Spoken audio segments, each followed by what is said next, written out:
Teve um Meu, espetáculo que fantástico eles isso. fizeram, acho que com 500 drones. Eram 3 pessoas, se não me falha a memória. Cara, só que é perfeito. E tu pensa assim, cara, se um desse descoordenar, é tipo o efeito dominó, né? Sim. Cai tudo aí, a galera tá lá embaixo. Então, é muito diferente.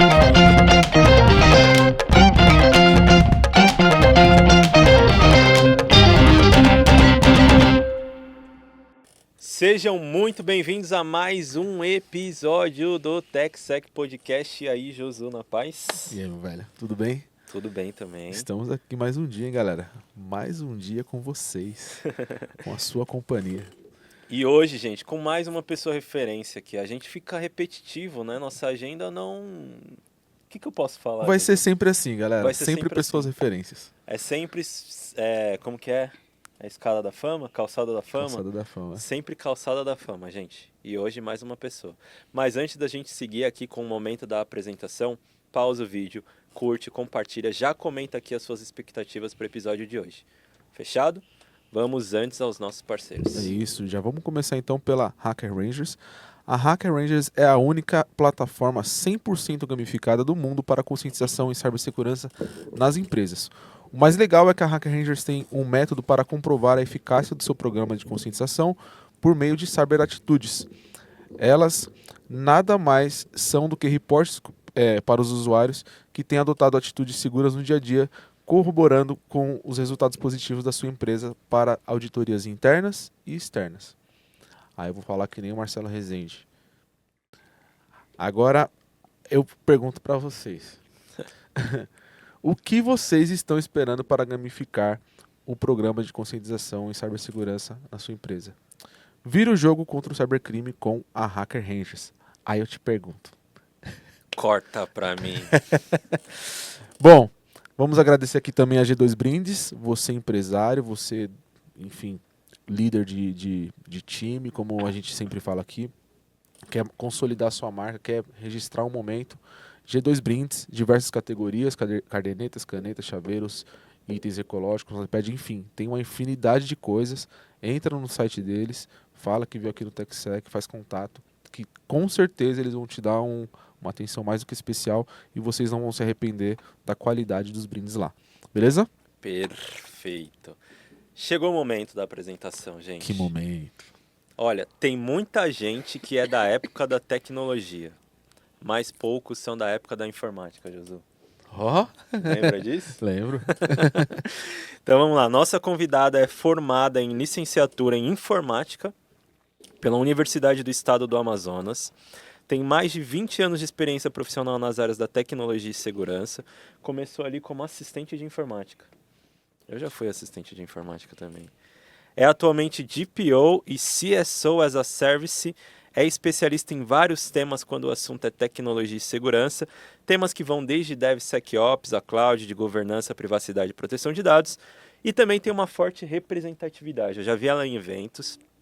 Muitas pessoas, inclusive, falaram, caramba, cadê a convidada no TechSec Podcast, Gustavo, Josu?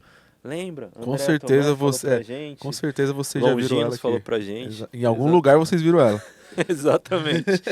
É voluntária e líder na ONCE Latam, mentora no Cybersecurity Girls BR e parte da administração da comunidade FemIT. Então, senhoras e senhores, com muito barulho, uma salva de curtidas, Alessandra Martins. Olá, obrigado pessoal, boa noite a todos. Agradeço o convite de vocês, fiquei muito feliz, né? Já tinha ouvido bastante falar de vocês, já tinha ouvido alguns podcasts, inclusive o que a Andrea participou. Sim, sim. E aí eu falei, poxa, opa, chegou a minha vez, vamos lá. Muito legal, cara. Uma honra para nós, Alessandra. Muito legal. Muito obrigado. Como eu falei aqui, é verdade. Alguém já viu a Alessandra em algum lugar, porque a Alessandra ela sempre está em algum evento, sempre está no LinkedIn ali aparecendo em algum lugar. Enfim, que legal ter você aqui agora aparecendo no TechSec. Prazer pra gente. Obrigado. Aí semana que vem tem mais evento, né? Semana que vem tem TDC, vou estar lá no AI Summit do TDC, no Web Summit no Rio, então tem alguns aí. Você viu que ela Geralmente não para. vocês vão ver ela em algum evento, gente. A selfie tá garantida, né? Alessandra, antes de mais nada, por favor, presente do TechSec para você. Opa. Dos nossos Ah, apoiadores eu aí. gostei aqui eu gostei do tabuleiro. Eu Legal, gostei né? do tabuleiro. Aí, Vinícius. Aí, ó, presentes. Ah, eu também tenho um presente pra vocês. Peraí. Olha aí. Olha aí. Opa. Eu adoro esse momento. Páscoa, né? Não poderia deixar. Obrigado. Eu espero Muito que obrigado. vocês gostem. Não sei, qualquer coisa vocês podem trocar, que são 2 sabores. Eu falei assim, bom, espero, não sei exatamente qual sabor, mas é Páscoa, é chocolate Ó, e já vou tal. falar pra você que eu adoro Dengo. Eu então... também. E a gente não tá recebendo da Dengo, tá Não, recebendo não, da nem eu, Alessandra. não. Não tem patrocínio aqui, é porque realmente o chocolate deles é muito diferenciado. Eles têm toda Exatamente. uma pegada com essa questão de sustentabilidade Exatamente. e tal. Não enche de gordura o chocolate, essas coisas é legal. Muito obrigado pelo presente. Brigadão. Eu espero que vocês gostem. Faça como a Alessandra, viu, convidados que irão vir pra cá. Ai, é muito bom. Então, Alessandra, pode deixar aqui, viu? Ah? Pra você ficar... Não, a sacolinha pra você ficar à a vontade, sacolinha? hein? Beleza, vou deixar aqui. Que aí você fica mais à vontade. Antes da gente entrar na nossa pauta, a gente tem o nosso momento Fun Fact. Beleza? Beleza. Então tem um padrãozinho aqui de trilha que a gente solta e aí você fala seu momento Fun Fact. Fechou? Fechou. Então, simbora. Momento Fun Fact com Alessandra Martins. Tan, tarararam, tan, tan.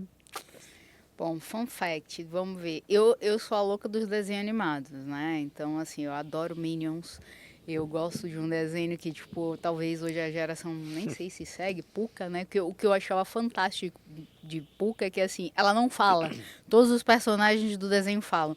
Mas ela se expressa muito bem porque as ações, e aí a gente volta para aquele lema, né? Uma ação, atitude vale mais do que 1000 palavras. Então, as Sim. atitudes dela deixavam muito claro ali os sentimentos e tal. Então eu adorava esse desenho porque eu dizia assim, cara, é surreal. Todos os personagens do desenho falam, menos ela. Sim. E eu gosto muito de desenho, gosto muito de viajar. Né? Então na minha casa tem vários Minions, não deu tempo de eu trazer meus Minions. Tem os Minions, tem a Pucca, tem alguns lá. Adorava Looney Tunes, amava Looney Tunes, então tenho também alguns Looney Das Tunes em antigas casa. mesmo, né? Que legal. Cara, Looney Tunes era o que há. E aí, aquela, né? Quando eu era criança, comprei agora uns, né? Minha irmã falou assim, então... Mas você cresceu, cara, você não é mais criança. Sim, mas quando eu era criança eu não tinha cartão de crédito. Agora eu tenho. Dá licença. Exatamente, A né? gente trabalha pra isso. E Exato. aí eu fui no estúdio da Warner e tal, e comprei. Ela falou, pra quê? Tu comprou? Eu falei, dá licença, deixa eu alimentar minha criança interior. Mas tu não teve infância, eu tive. Eu não tinha era cartão de crédito naquela época. Então é basicamente isso. Então você montou um acervo ali das Eu coisas. tenho uns coisinhas assim, desses, né? Porque assim, além de desenho e eu amo tecnologia, então às vezes a minha mãe ia à loucura comigo, porque eu tinha não sei quantas impressoras, roteador em casa, ela dizia, pra que tudo isso? Eu falei, eu trabalho com isso, eu tenho que testar, eu não vou recomendar uma coisa ruim para o cliente. Então, a tecnologia, para mim, ela nunca foi só o trabalho, ela sempre foi uma paixão. Então, sempre que eu podia, eu comprava alguma coisa para experimentar, porque eu sempre tive essa visão assim, cara, o que diferencia você como profissional? E é uma coisa que eu bato hoje no nosso mercado, né? Profissionalizar custa caro. Porque o profissional que se preze, ele tem as ferramentas dele. Ele tem as ferramentas dele. Então, eu fazia esse lab na minha casa. Então, a tecnologia, para mim, ela sempre foi muito assim. Eu comprava a coisa e minha mãe dizia, mas por que tanto? Eu falei, porque eu tenho que experimentar. Se eu vou levar isso para o meu cliente, eu tenho que saber como que funciona. Onde que dá erro, onde que dá problema, o que ele suporta e tal, o que não é muito recomendável o uso. Então, a tecnologia também é uma coisa que eu tinha. Aí eu colava uns Minions, umas coisas para poder diferenciar o meu das outras pessoas, né? Para ninguém... Aquelas que colocava nome na caneta Bic?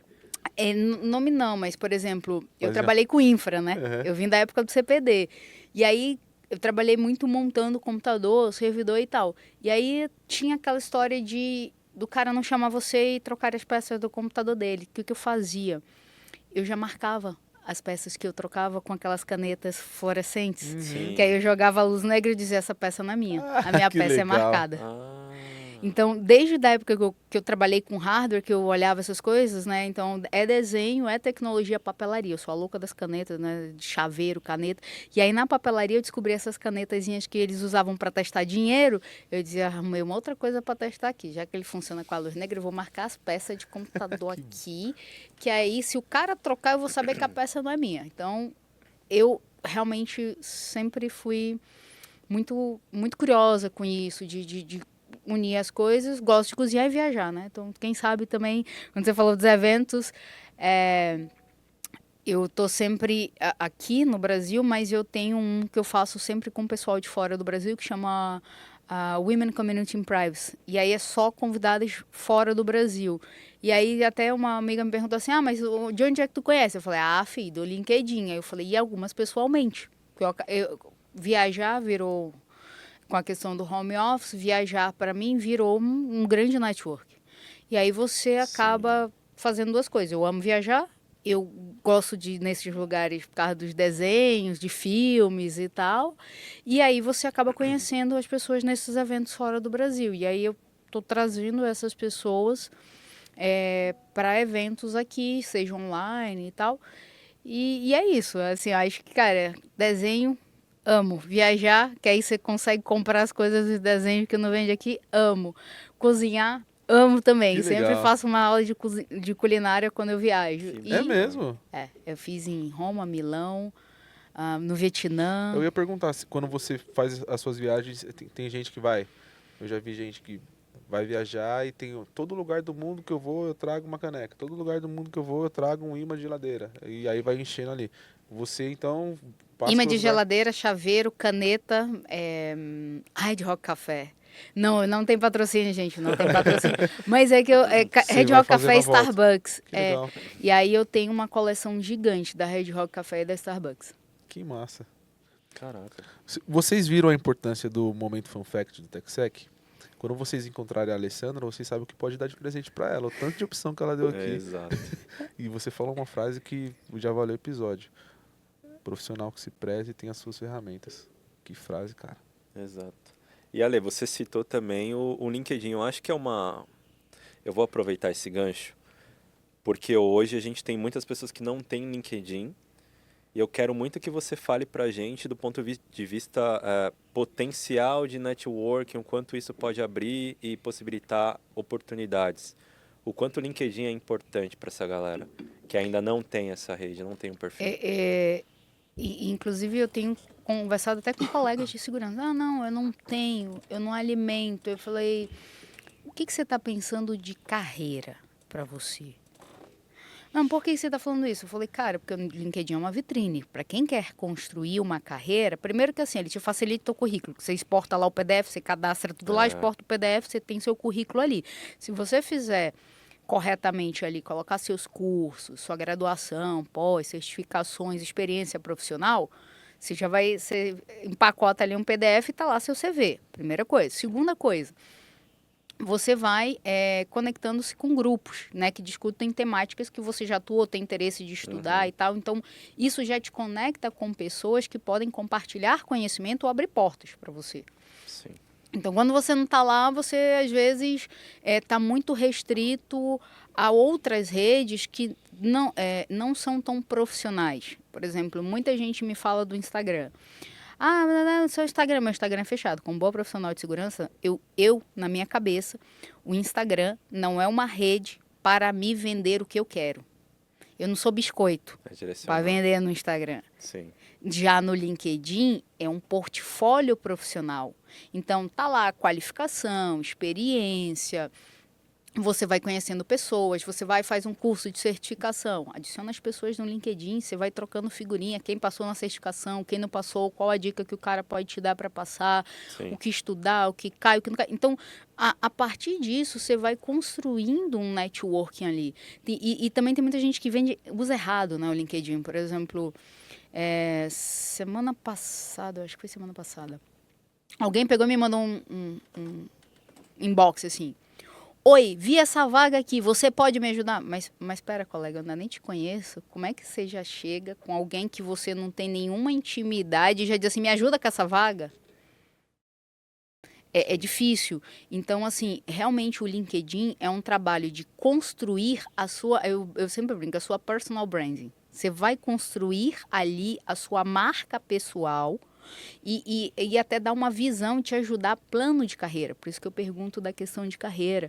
Cara, o que você quer seguir? Então conta essa história na forma como você vai colocando as tuas experiências profissionais, Exatamente, sim. os teus cursos ali. Por exemplo, eu não posso mais botar curso no LinkedIn, eu estourei o limite dele lá. Eu só posso botar certificação agora Sim, por sim. causa do limite de curso.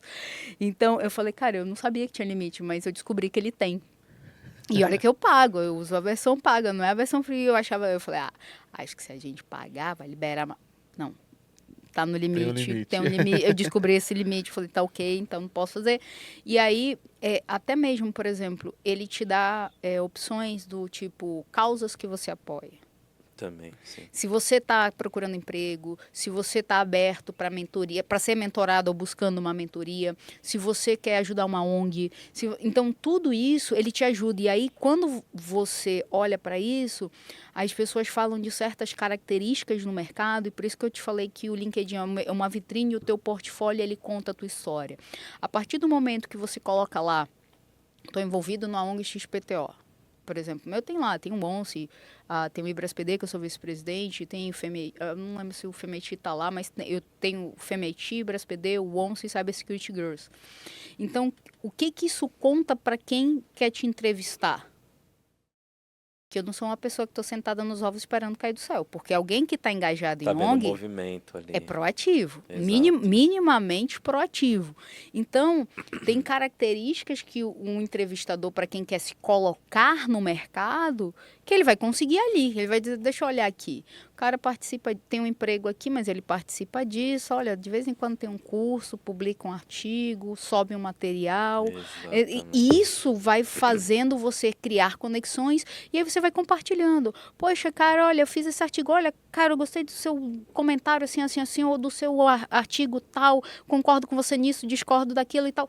E aí você vai criando uma relação, aí daqui a pouco a pessoa te chama no inbox, aí começa a trocar uma ideia, aí vai para um grupo de WhatsApp sobre aquele tema, e aí de repente você constrói um network. Não é chegar no cara assim e dizer assim, então, me arruma um emprego aí, me ajuda, me indica aqui para esse emprego. Como é que eu vou te indicar para um emprego se eu não sei nem quem você é? O histórico ali, né? Mas está aqui no meu LinkedIn, meu histórico. Sim, o histórico friamente do que está listado é igual currículo. Muita gente mente. Quando você chega na prática, já... É outra história, né? Aí o cara diz assim, não, eu fiz isso. Aí diz assim, me conta como você fez isso. Então, é que faz tempo. Sim. Quem sabe faz e quem sabe fazer, sabe falar. E quem fez sabe contar como foi, né? Exatamente. E aí é onde você pega o pulo do gato e dizer assim, tem uma falha aí. Ou às vezes a pessoa é tímida, mas mesmo quando a pessoa é tímida, você consegue extrair ali, não, eu fiz isso. É que às vezes a pessoa também não sabe se vender, né? Então ela fala muito timidamente dos trabalhos que ela desenvolveu, do projeto que ela participou, da entrega que ela teve ali e tal. Cara, o LinkedIn te ajuda a contar todas essas histórias. O que eu acho mais legal é que você tem esse espaço para subir teu artigo. Sim. Independente de você ser escritor, se você ser mestre, doutor, você pode subir teu artigo. E isso começa a dar visibilidade de como você escreve, de como você se expressa, de como você ordena as suas ideias. E isso vai ajudando quem está recrutando. Pelo menos na minha cabeça, sim. Fora que você ajuda outras pessoas, né? Você tira né? dúvidas, às vezes o cara comenta uma Gera coisa insights. lá, e aí você diz assim, poxa, não tinha pensado dessa forma, nunca tinha olhado por esse lado. Verdade. Olha, diferente, né? Pera, deixa eu ver O fato aqui. de gerar insights é incrível, é verdade. Você Não tá, é mais estático, né? mano? você Tipo, tá ali pra gerar... As pessoas vão comentando, às vezes a pessoa comenta e diz assim, cara, eu acho que eu escrevi errado. Eu escrevi mal ou expressei mal o que eu queria dizer. Às vezes a gente rebusca muito também, né, no texto, e aí, peraí, eu posso simplificar essa escrita.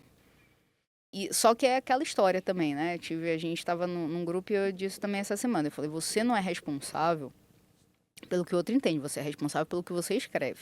O que o outro entende é muito subjetivo. Às vezes é falta de terapia, que eu estava discutindo isso com um colega e falou assim, porque fulano se sentiu. Eu falei, não, pera, não era para ninguém sentir nada. Se ele está sentindo alguma coisa nesse departamento, não é comigo. Cabe a ele, né? o que você sente quando o outro tá te falando, a menos que a pessoa esteja te ameaçando alguma coisa assim, Sim. é de você, filho. Vai resolver com a sua terapia. É. Uma coisa é separar ambientes, profissional. Então, você está falando ali, você está fazendo um artigo profissional. Ah, você está discorrendo sobre um tema. Por exemplo, estava lá, tô com um pendente lá de governança de IA. Então, eu não estou ali desmerecendo ou ofendendo ninguém. Eu estou ali falando de um tema específico. Se fulano se sentiu não sei o que, a intenção ali é trocar feedbacks e aí, mais uma vez, isso ajuda o entrevistador, que ele vai olhar os comentários e dizer, esse aqui tá fora, que isso aqui é problemático, isso aqui já está causando uma coisa que não tem nada a ver com o tema, com a apresentação, com o artigo que está sendo proposto, com a ideia que está sendo debatida. Então, mais uma vez, tudo isso vira uma vitrine. Sim. Eu já fiz isso enquanto recrutador. Eu não só olhei o perfil ali da candidata, Foi ver o que ela comenta. mas fui olhar o que ela curtiu, o que ela comentava. Nossa, é ativa aqui nessas redes, fala sobre isso. Acaba deixando a entrevista melhor, sabe? Eu já fiz isso também. Perfeito, eu já fiz isso. Eu sempre vou lá na publicações, aí você consegue ver o tipo de reação, O que comentário, ela curtiu, né? exato. Porque você vê exatamente como a pessoa se posiciona também, isso é importante. Que a pessoa fala assim, eu sou muito pacífica, tá? E você vê os comentários. Ah, tem chefe que não dá, ela tá comentando num... Aí você fala, pô, velho, ela não é isso não, que é exatamente o que você falou. Você vê que a pessoa não é bem aquilo que ela colocou ali numa descrição. Porque assim, na hard skill pode até estar lá, né? Technical skill tá lá, formado não sei o que, não sei o que. Tá, agora bora ver outra parte. Que é a convivência que traz. E aí, essa é a questão dessa interação, ela te ajuda a contar essa história. Mas você sabe que você tocou num assunto bem legal, assim, que a gente... É muito legal esse assunto que você puxou. Você tocou num assunto extremamente legal, que é a questão de como você aborda uma pessoa. Você falou assim, pô, a pessoa manda uma mensagem no inbox, e aí, cara, você pode me indicar essa vaga porque tem alguém em comum? Enfim. Pô, quando você não conhece a pessoa, por mais que você está conectado com ela, mas você não conhece, você tem que estabelecer uma conversa. E aí, tudo bem? Meu nome é fulano de tal, eu queria falar com você sobre o assunto tal. Enfim, galera, eu acho que isso que a Alessandra falou é extremamente importante, porque o mundo ele tá tão imediatista que dá essa impressão que porque eu tô conectado com o Gustavo ali, ô Gustavo, me ajuda com essa vaga aqui, foi o que você falou. Não é assim, cara. E até um puxãozinho de orelha, né? Porque, por exemplo, eu tô recebendo muitas coisas ali no LinkedIn e acho que você também. Não fala nem oi. Tipo, Gustavo, eu posso ir no TechSec Podcast? Velho, eu recebo isso aí também. Desse jeito, não fala nem Tipo, oi, eu trabalho tudo pra bem? você? Eu trabalho pra você? Dá vontade de perguntar assim, trabalho pra você, querido? Gustavo, eu faço isso aqui, tal, sou especialista nisso, posso isso no TechSec. Aí eu mando lá, bom dia, tudo bem? Oi, tudo bem? Exatamente. Eu falo isso Cara, também. que louco isso.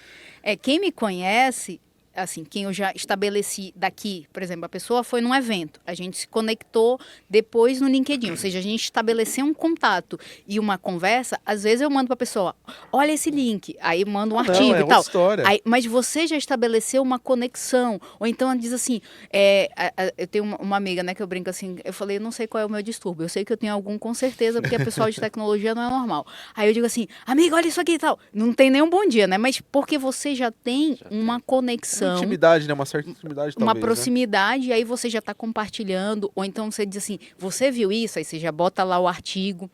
O que você acha disso? Aí você bota lá o Olha artigo. aquilo que falamos. Mas você já estabeleceu uma conexão prévia. A mesma coisa vendedor. O cara diz assim, representa a empresa fulano de tal, quero vender não sei o que, não sei o que, não sei o que. Aí quando eu olho, tem uns que eu olho assim, eu digo, essa pessoa não lê meu perfil. E a outra lição de casa importante, eu olho e digo, essa pessoa não lê meu perfil. Se essa pessoa tivesse lido o meu perfil, ela saberia que, por exemplo, eu não trabalho com ferramenta. E o que entra de ferramenta no meu perfil? Eu tenho amigos que trabalham como vendors, mas eu sempre brinco assim, a história que eu falei das ferramentas. A minha ferramenta, o meu ferramental hoje, ele é mais, vamos lá, processos. É mais teórico, é de eu saber usar um niche, um syscontrols, uma ISO, uma lei, uma norma, um normativo XPTO, para instruir o cliente que ele tem que definir um processo para ter um controle, e aí depois ele escolhe a ferramenta que vai implementar aquele controle. Beleza. Mas não de já chegar pro cara e dizer assim, olha, compra isso aqui, tipo, compre batom, né? Compre batom. Sim. Cara, eu nem te conheço, não é... E aí eu falo, mais uma vez, o cara nem lê o que eu publico, porque se ele lesse o que eu publico, ele saberia que eu odeio esse tipo de abordagem. Eu tenho vários amigos que são vendors, mas quando eles chegam para conversar comigo e dizem assim, Alessandra, agora eu estou trabalhando com tal coisa, posso te apresentar? Que aí eu quero entender em que parte aquela solução que ele está trabalhando encaixa nos processos que eu estou desenhando para cliente. Beleza. Aí você pode, né, te ajuda ali a definir. Agora, se não, às vezes até isso, tipo, o cara, aí eu, quando não é 880, é o cara assim, sou gerente de investimentos, não sei o que, eu falei, tá ficando animado esse LinkedIn, né, gente? Um oferece carro, outro investimento, outro quer vender a ferramenta, outro quer que ajude...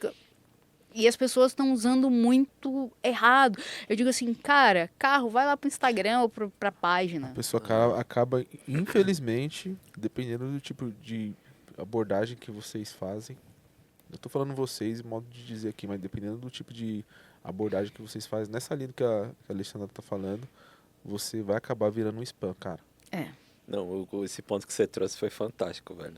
Que acontece. Você já recebeu assim, ó? Eu tenho uma ferramenta X, nada a ver, para a empresa TechSec. Já. Você fala assim, velho, o cara não leu o que é o TechSec, velho. Já recebi.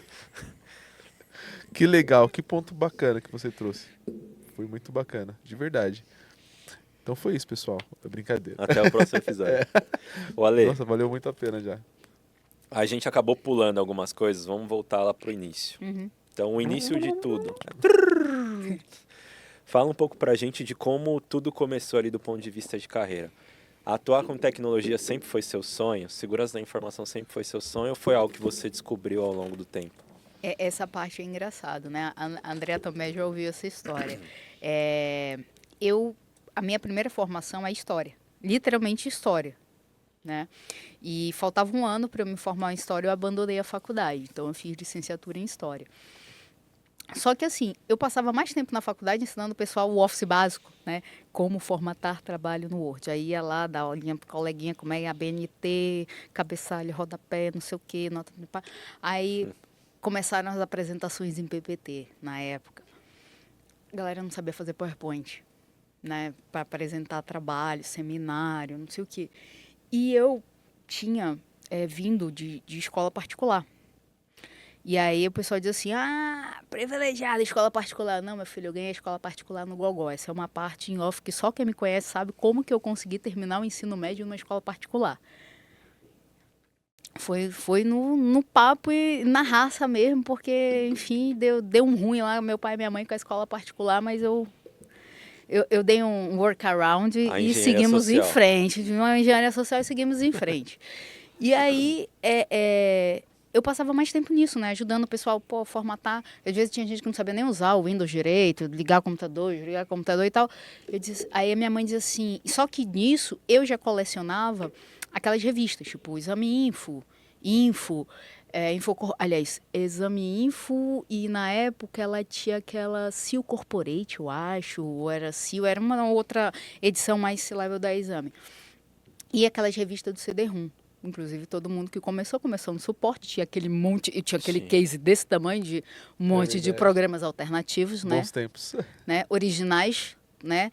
Originais até a página 2. Originais do Nero, lembra? Originais do Nero e tal, tudo mais, né? Originais do mercado genérico, né? Do mercado bem genérico. Também. E aí, mas também tinha esse que vinha nas revistas. Então, eu colecionava. Eu tinha um case desse tamanho. Todo mundo que começou com infra, atendia cliente ali, era aquilo ali. Porque ninguém queria pagar uma licença do sistema operacional. Exato. Né? Todo mundo, às vezes, chegava na empresa, tinha uma licença de um certo sistema operacional escrita, né? E tinha gente que tirava foto e andava com ela para sair fazendo, né, a manutenção dos computadores. Passei muito por isso. Né? Não fazemos propaganda aqui do sistema operacional, não ganhamos para isso, ok? Mas todo mundo sabe.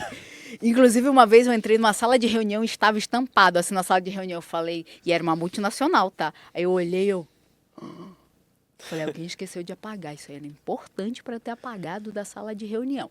Mas ok. Então eu comecei nessa parte, assim, muito curiosamente com infra, com suporte, instalando, ajudando vizinho, colega de faculdade, não sei o que e tal. E aí até uma hora que a minha mãe falou assim, tu não tá fazendo a faculdade errada, não? E aí foi quando a Exame lançou essa parte, sem propaganda da Exame, tá, gente? Mas é porque eu lia na época eu que chegava lá em Manaus. E aí eu comecei a ler essa lá, acho que chamava Seal Corporate, uma coisa assim. Ela era diferente da Exame Info, que era menorzinha assim, né? E aí eu comecei a ler e tal, aí eu entrei na faculdade ainda nova. Eu terminei o primeiro semestre, quando eu completei 18 anos, eu terminei o primeiro semestre da faculdade. Então eu era a aluna mais nova da minha turma de história. Uhum. E aí eu terminei e a minha mãe, e aí? Eu falei, tô gostando da faculdade e tal, mas mãe, acho que essa faculdade aí não vai dar futuro, não. E me perdoam os professores de história, meu tio é professor de história, não é isso. É que eu acho que o professor é uma profissão muito ingrata no Brasil. Ela é muito mal remunerada. Ela é muito mal reconhecida. E fica pior com o tipo de educação que os pais estão dando hoje.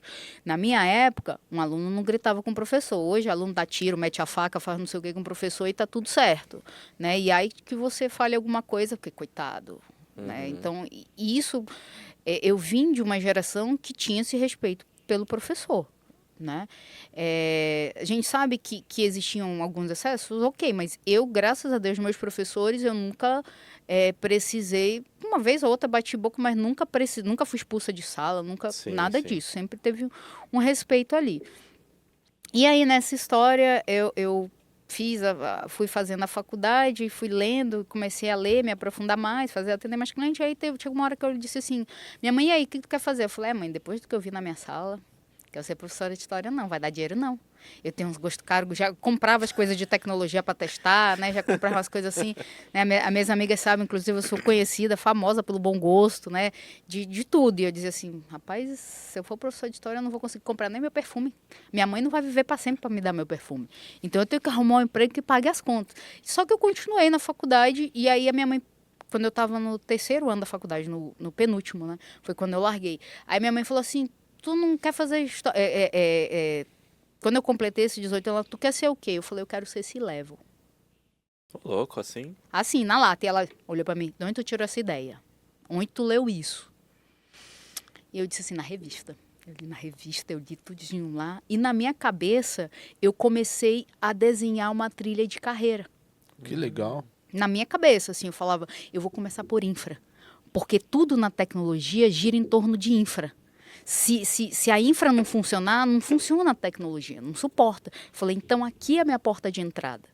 E como eu já tinha essa afinidade por causa dos CDs, de instalar, de dar suporte, de não sei o quê, aí eu comecei a fazer, fiz web design, fiz hardware, fiz CCNA da Cisco e tal, fui fazendo uns cursos assim. E aí, nisso, meu pai tinha um escritório, eu comecei a atender lá. Tipo, montei o servidor dele, a rede dele, aí ele alocava as salas, então eu tinha que botar os computadores na rede, Wi-Fi e tal, não sei o quê.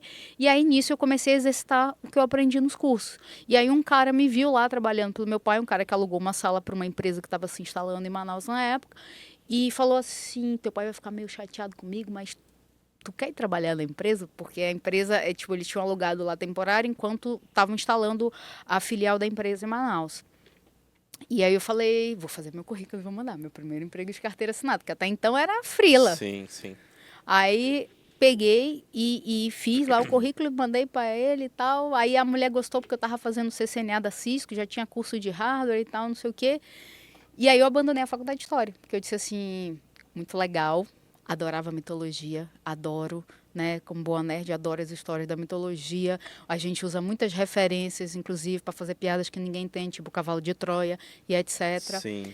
Mas eu falei, cara, mas não vai pagar minhas contas. E minha mãe não vai viver para sempre. Eu sempre fui muito consciente disso, porque meus pais se separaram e eu dizia, minha mãe não vai viver para sempre. Eu tenho que ter uma coisa que me dê sustentabilidade. E que é uma coisa que eu não vejo nessa geração de hoje, né? Tipo assim, tô lá, meu pai tá lá, minha mãe tá lá, então tá bom, enquanto eles estiverem aí. E eu sempre fui uma pessoa que eu sempre fui, assim, muito incomodada com o status quo, vamos dizer assim. Eu Sim. nunca gostei de ficar. quieta, né? A primeira vez que a minha mãe foi chamada na escola, eu tava na 4ª série, porque eu tava vendendo desenho 25 centavos para poder juntar dinheiro para merendar, porque meu pai e minha mãe mandavam eu levar a lancheira para a escola, eu não gostava muito, queria comprar o lanche, mas era muitas filhas, né? Era 3, não dava para dar. Aí o que eu fiz? Uma vizinha me arrumou uns desenhos, eu levava os desenhos da vizinha para a escola, vendia, e aí comecei a fazer dinheiro, entendeu? Então a primeira vez que a minha mãe foi chamada pelo meu ato de empreendedorismo, eu tava na 4ª série. Foi chamado por um bom motivo. Sua filha está vendendo coisas na escola. Veja pelo lado positivo. Eu estava vendendo desenhos para colorir.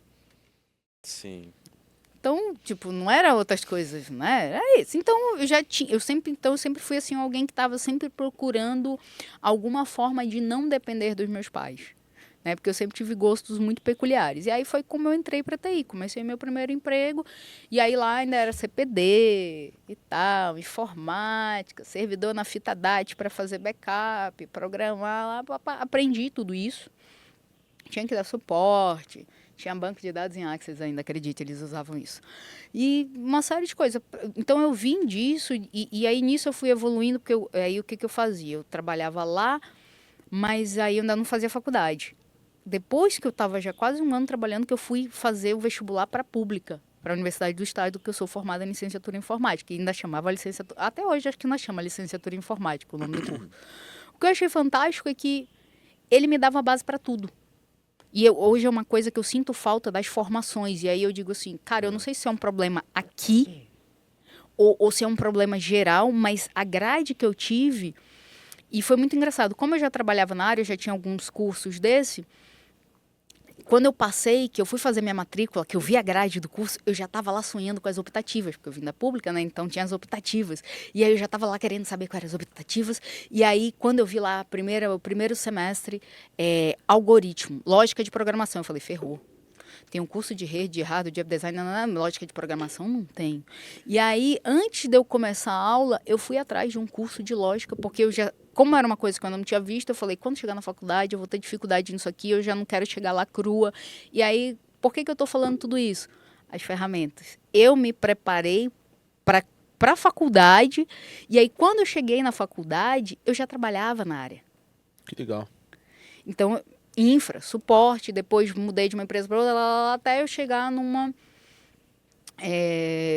estágio, porque como era licenciatura, eu tinha que fazer estágio, o estágio não podia ser remunerado, e aí eu trabalhei em escola pública, montando laboratório de informática, ensinando os alunos a usar, mas eu tive a sorte de, lá no Amazonas, na época, já tinha lousa digital, já tinha...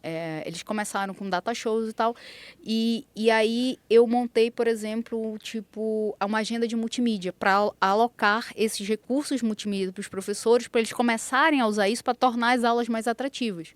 Isso lá em 2011.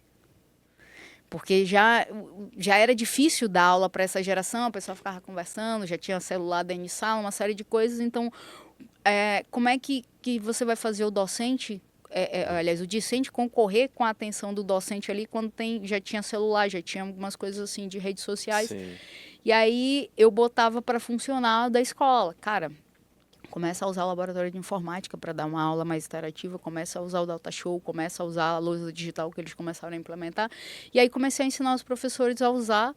E aí depois eu entrei para a área de qualidade de software. E aí, como eu estava na área de infra, a segurança naquela época já era junto, né? Era o firewall que tu tinha que levantar, a regra, era... E aí, quando eu fui para a qualidade de software, e aí eu fiz vários cursos ali para aprender cenário de teste, caso de teste, manusear ferramentas, eu dizia assim, cadê a segurança daqui? Onde é que está o caso de teste da parte de segurança? E aí eu fui inserindo a segurança, mesmo onde eu não estava alocada como segurança, eu sempre fui estudando e puxando ela para dentro. Então, quando me perguntou assim, mas tu foi analista de teste. Sim, mas enquanto ninguém olhava para a sessão, protocolo que estava sendo usado, um buffer overflow, um injection no login, eu já estava usando. Ah, você já observava isso também. Porque eu já pensava, cara, como é que quebra? Eu já pensava o contrário. Tá, o caminho feliz, né, que o tester faz, está aqui. E o infeliz? Porque o usuário é filho do capeta. O usuário, quando ele pega um sistema...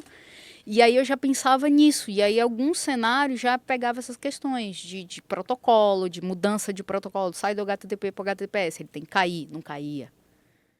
eu mudava lá um parâmetro na URL, não caía, eu falei, opa. E aí, com isso, eu fui entrando na segurança e lá não tinha muito, por exemplo. Eu já queria ter estudado rede neural lá como optativo em 2009, 2008, por aí. E não tinha professor na faculdade para dar. Então foi uma coisa que eu fiquei frustrada. Eu falei, mas em compensação eu fiz empreendedorismo, gestão de projeto, Squid com Linux, não sei o que. Tudo que eu pude pegar, eu peguei lá até a optativa a mais e fiz. E aí, quando eu estava no último ano da faculdade, eu já tinha escolhido a minha pós. Quando eu acabei, eu só estava esperando, como é pública, demora um pouquinho para sair o certificado, para poder eu entrar na pós, mas eu já tinha matriculado, tinha pagado tudo. A pós só deixava eu entrar quando eu trouxesse o histórico. Uhum. E na pública tinha uma burocracia que só saía depois da cerimônia, né, de entregar o canudo. E aí eu fiquei esperando e, tipo, saiu a cerimônia em fevereiro, em abril, a pós começava, eu já estava lá. Caraca, você foi muito rápida em tudo. Então, assim, eu já estava dentro do mercado, eu não esperei, que eu vejo dessa geração, eu tô esperando a faculdade, tá, Alecrim Dourado, tu e a torcida do Flamengo, vai dar ruim. Tipo, eu já entrei na faculdade com um monte de curso, Senai, Senac, essas coisas de certificação. Eu já estava trabalhando, e aí a graduação foi natural. E aí, terminando a graduação, eu já tinha olhado para a história do C-Level, que não estava na minha cabeça. Falei, governança de TI, é isso aqui. Foi a primeira pós que eu escolhi. A segunda foi a de forense computacional e perícia digital, que essa eu não terminei. Fiz metade dela. Ainda assim, ainda sou um pesadelo para as pessoas como perita do tribunal aqui. E aí eu peguei, quando aqui no meio da pandemia, eu falei assim, rapaz, tem um curso aí que está formando uns advogados que estão dizendo que são especialistas em segurança. Eu trabalho na área, já tinha na época o quê? 18 anos, eu falei, 17 para 18 anos, eu falei, rapaz, eu trabalho nessa época, eu não me considero especialista, que curso é esse que está fazendo o advogado sair de lá especialista de segurança? Se o povo que trabalha na área está difícil. Eu falei, vou fazer esse curso agora. Fazer agora, porque eu tenho que descobrir que mágica é essa que o cara sai de lá especialista. E aí, acabei fazendo na pandemia, né, tem uma especialização em direito digital, só que antes disso eu já estava estudando lei de proteção de dados, eu já estava estudando marco civil da internet, porque eu estava fazendo trabalhos para fora, né? Eu trabalhei em 2018 no Peru, numa parte de transformação digital, da parte de AppSec, DevSecOps, e aí com isso eu comecei a me abrir para algumas vagas na Europa, e aí eu tive que estudar a GDPR, antes dela entrar em vigor e tal, e aí eu vim, foi natural, né? Eu falei, cara, segurança tá aqui dentro. Eu falei, cara, não existe fazer Sim. privacidade sem fazer proteção, não existe fazer proteção sem fazer segurança. Só que aí, quando eu olhava para o cenário do Brasil, eu dizia assim, cara, a gente tem anos de sucateamento da área de segurança. Eles não vão resolver isso aqui assim para se adequar a essa lei. A gente ainda vai baixar muito mato até criar uma maturidade, até o cara entender, mas o meu negócio não é de tecnologia, mas é a tecnologia que mantém teu negócio de pé.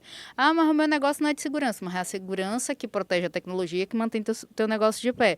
Então, criar essa consciência, eu vi passar por toda essa transformação de sair do on-premise, e aí eu fui para um lugar que tinha MPS-BR, ISO, não era São Paulo, porque aqui eu vou dizer para você, eu saí, quando eu vim de Manaus para cá, eu pensei assim, bom, se Manaus tá assim, Scrum já tava na veia, Kanban e tal, gestão à vista. Essa já é a minha dúvida, assim, porque a gente sempre pensa que polos tecnológicos talvez é São Paulo, né? Mas Manaus ali não tava muito na minha cabeça, que já tava tão avançado assim. Cara, em Tava com 2013, isso na cabeça, velho. 2013, a gente já tinha Scrum na veia lá, 2013, tô te falando de 11 anos atrás. Quando eu cheguei aqui em 2015, e eu olhando a galera fazer teste manual, eu dizia, cara, a gente já faz automação de teste lá. Pá, cadê o teste automatizado e tal? Por que você acha que tem essa visão tão deturpada, assim? O Gu trouxe um ponto muito importante, assim. Por que você acha que tem essa visão tão deturpada mesmo dessas regiões, assim? Porque, assim, você está trazendo um testemunho muito legal. Exato.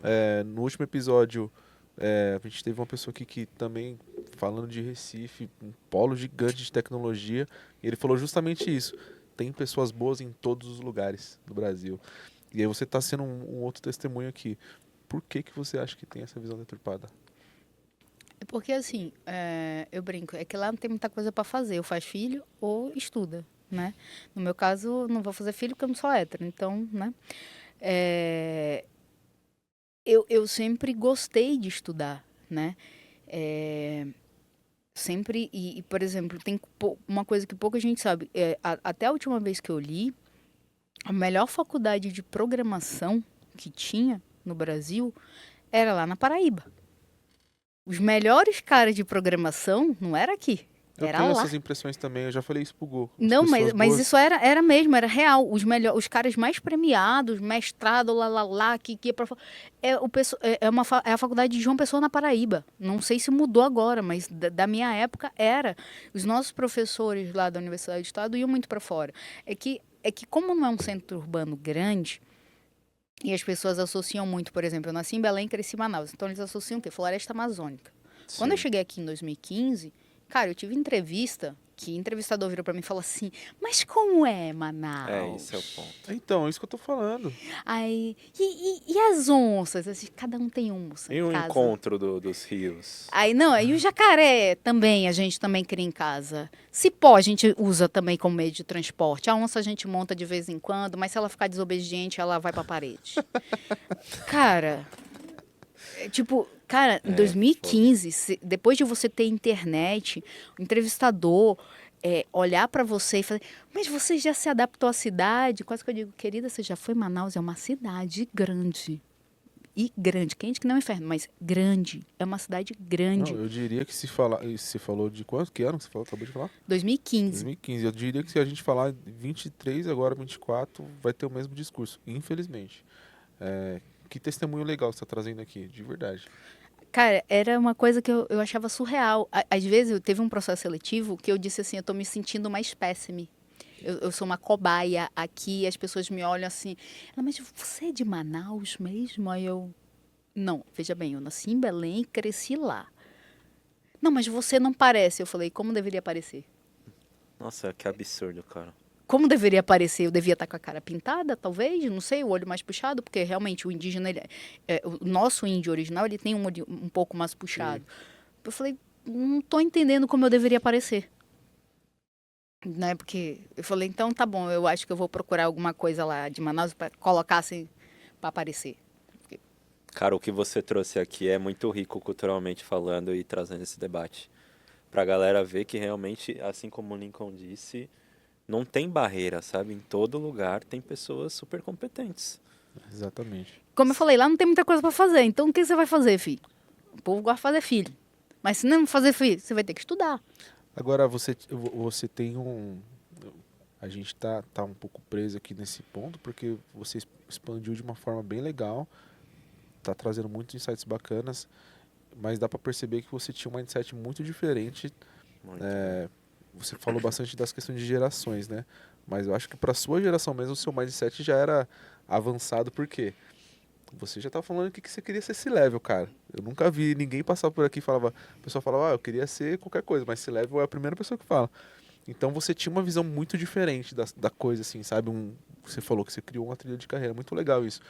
Da onde você acha que saiu esse mindset? É muito seu mesmo? Aí eu acho que tem muito da criação, porque a minha mãe, quando ela criou a gente, meu pai e minha mãe, meus pais se separaram. Mas minha mãe era médica. E minha mãe foi médica de grandes corporações. Inclusive uma grande mentirosa para ela, vou falar, Coca-Cola. Mentira, o pai ela enganar ela a vida inteira. Fiquei super desapontada quando eu fui. Depois eu conto essa história que aconteceu com a Coca-Cola. Minha mãe foi médica de grandes empresas, Xerox, Coca-Cola, Sharp, empresas muito grandes. E aí, todo onboard de empresa e aquela maçaroca de documento para casa. Os treinamentos que eles tinham, as cartilhas disso. Como ela era médica de segurança do trabalho. Então, tinha lá treinamento da CIPA que ela fazia, treinamento de não sei o quê, de segurança do trabalho, saúde e segurança do trabalho. Uma parte que ela trabalhava com manuseio seguro de alimento com as nutricionistas, porque a fábrica, né, tem a questão do refeitório e tudo. E aí, tudo tinha manual. Então, quando fazia esses onboards, ela veio de grandes multinacionais, ficava aquele monte de manual. E ia tudo lá para casa, minha mãe e meu pai. Meu pai trabalhou na Shell também, Xerox, os dois trabalharam na Xerox, enfim. Então, tinha aquele monte de manual. A gente era criança e a gente sempre teve uma biblioteca em casa. Não era tão grande, mas a gente tinha lá a Barça, né? Sobre o tempo da Barça, a pesquisa na Barça e tal. Tinha a Barça, meu pai tinha uma coleção do Freud, ele tinha aquela Atlas, né? coleção... Lembra do Atlas? Porra, mas, cara, aquela coleção da Barça, trabalho. Aí lembra como era? Hoje tá Aquela um momento folha, nostalgia aqui. aquela folha de almaço que você tinha que transcrever lá, mas aí lembra que o professor, pelo menos na minha escola, o professor dizia, não pode copiar tudo da Barça. Então você ainda tinha que dar o teu toque ali no texto para não ficar copiado e colado e tal. Então, tinha lá os pensadores, também tem muito disso. A escola que eu estudei era uma escola pequena, apesar de ser particular, era uma escola pequena. Então era assim, era uma escola que tinha uma turma de cada série. Não era aquela escola que tinha 10 turmas da série 1, da série 2, não. Ela só tinha uma turma de cada série. E ainda assim as turmas eram pequenas. 14 alunos, 15 alunos, 20 alunos. Acho que a turma mais populosa que deve ter tido deve ter chegado perto de 30 alunos. Não chegou a isso. Sim.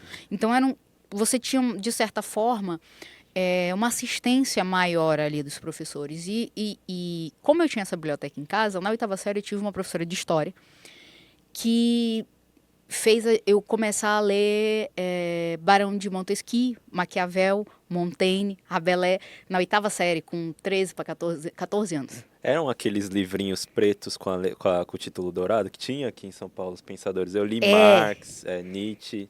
Então, a Tinha gente outras tinha cores essa também, mas eu sei coleção o que você tá falando. todinha. Meu pai teve a coleção todinha desses Então a livros. gente tinha todos esses em casa, só que ela trazia textos, porque foi na época que a gente estava estudando Inquisição, não sei o que e tal, ali na Idade Média e tal, período das trevas, não sei o que. E aí eu comecei a gostar da leitura. E aí eu descobri que esses livros tinham em casa. E aí eu comecei a ler. Aí eu comecei a ler O Príncipe Maquiavel com 14, 15 anos.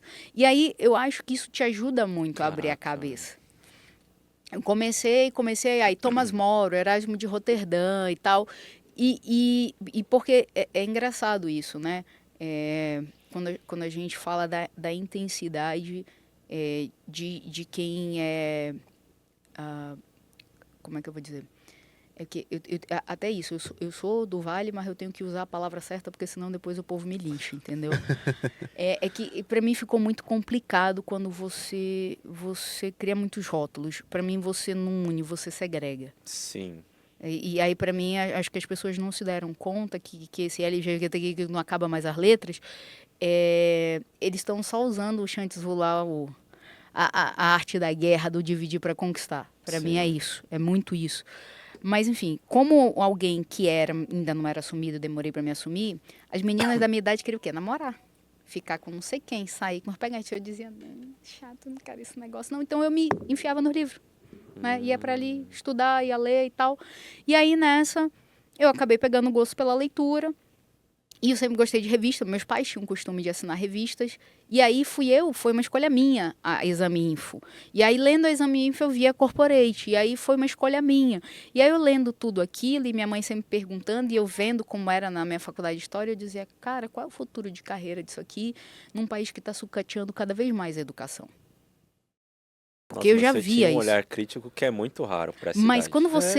quando você olha para esses filósofos e você vai entendi. entendendo a ignorância, aí você Entendi. diz assim, meu irmão, a gente está regredindo lá algumas coisas assim no pensamento e tal. Entendi. E aí... Mas, ó, olha que, abrindo parênteses, desculpa te cortar, mas você já falava da sociedade anterior, você falava, cara, a outra sociedade, muito legal isso, porque você já tinha o que você falou, tinha um pensamento crítico bem forte.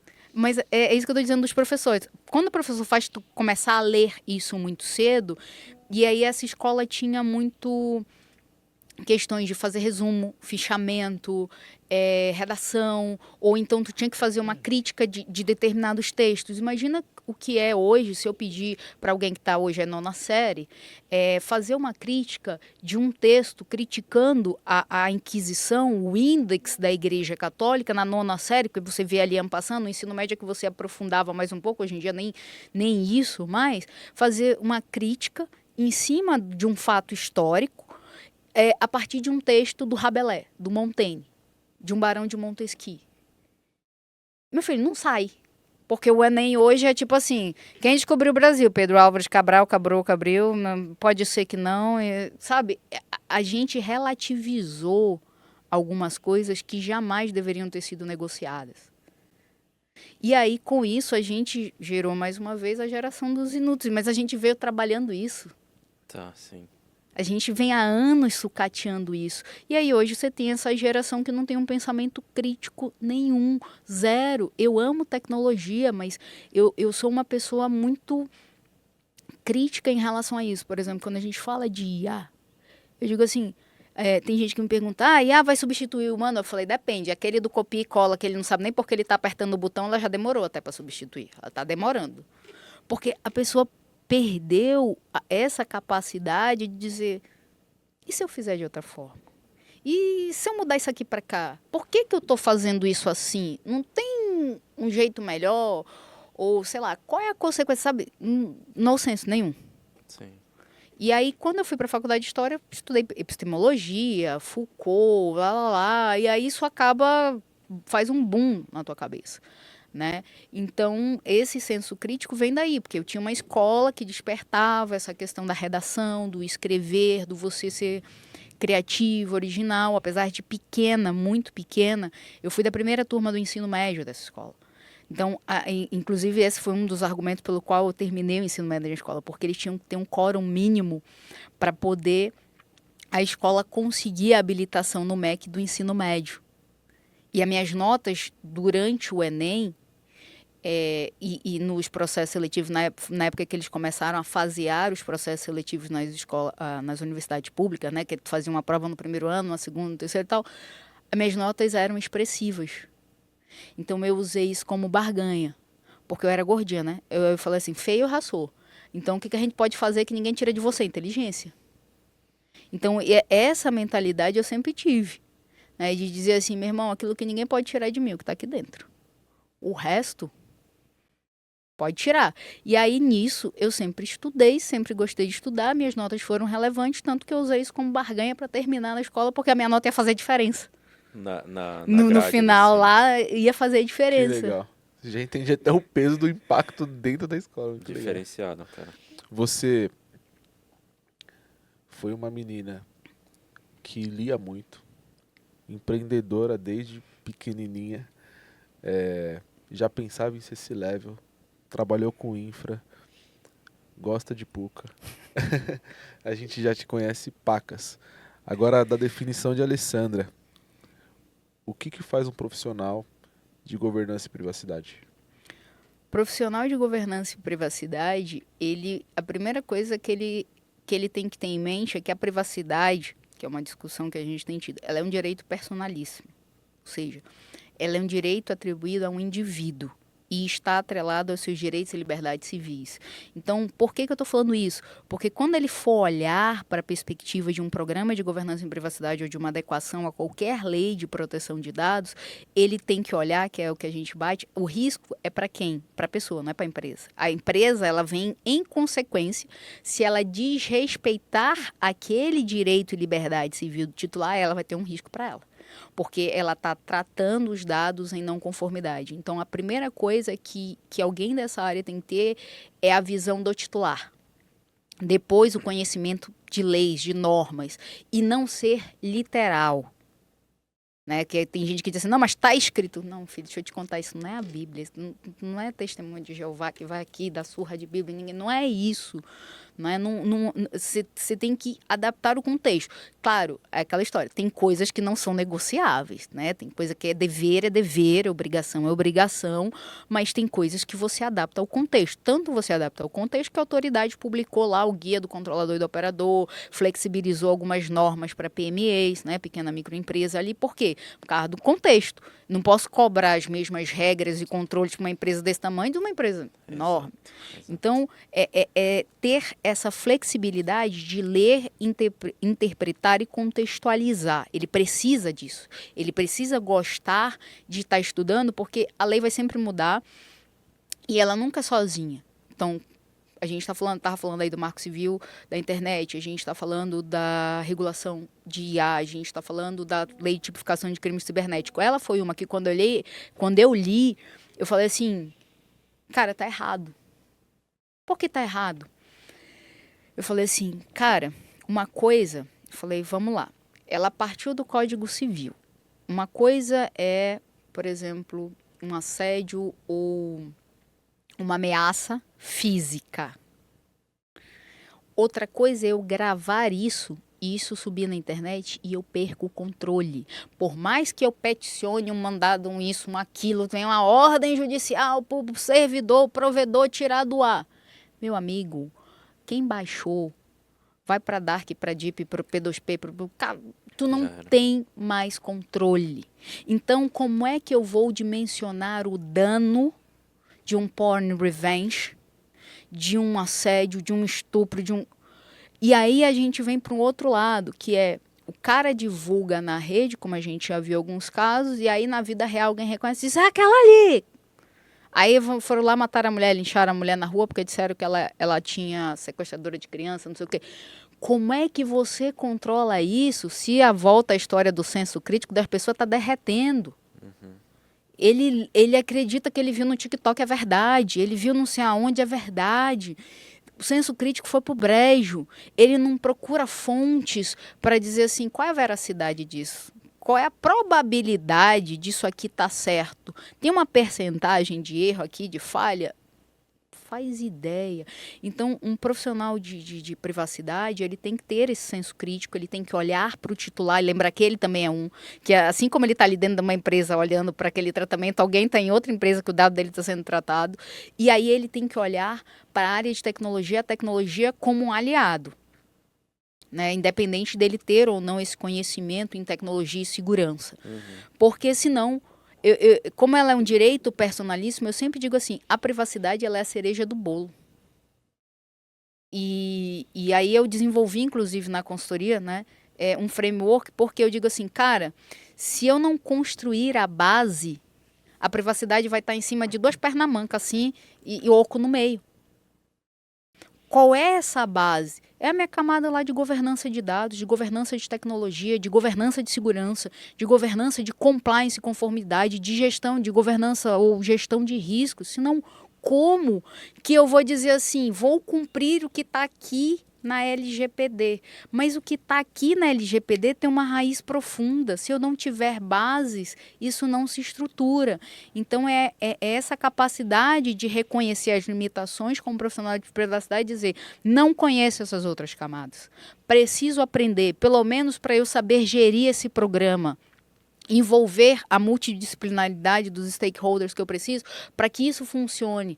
Então, tem gente olhando assim, ou muito para a lei, né, para a lei ou para uma ISO se baseando como tábua de salvação, ou muito para a área de tecnologia, ele está esquecendo que é uma construção.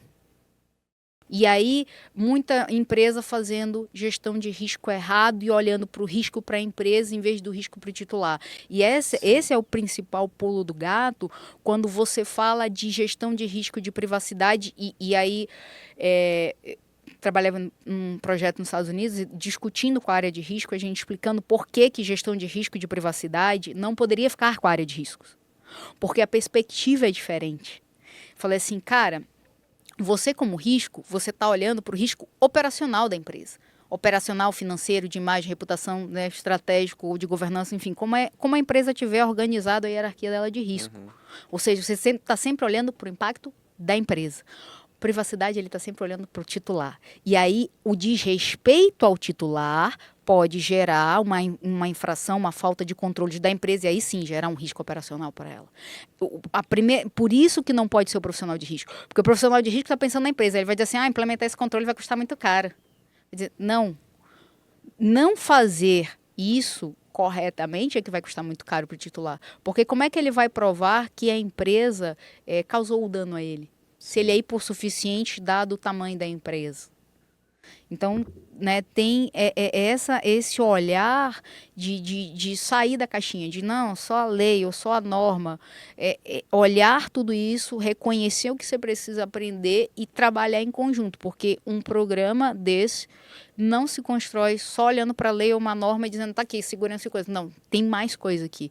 Por quê? Porque você não vai poder fazer tudo sozinho.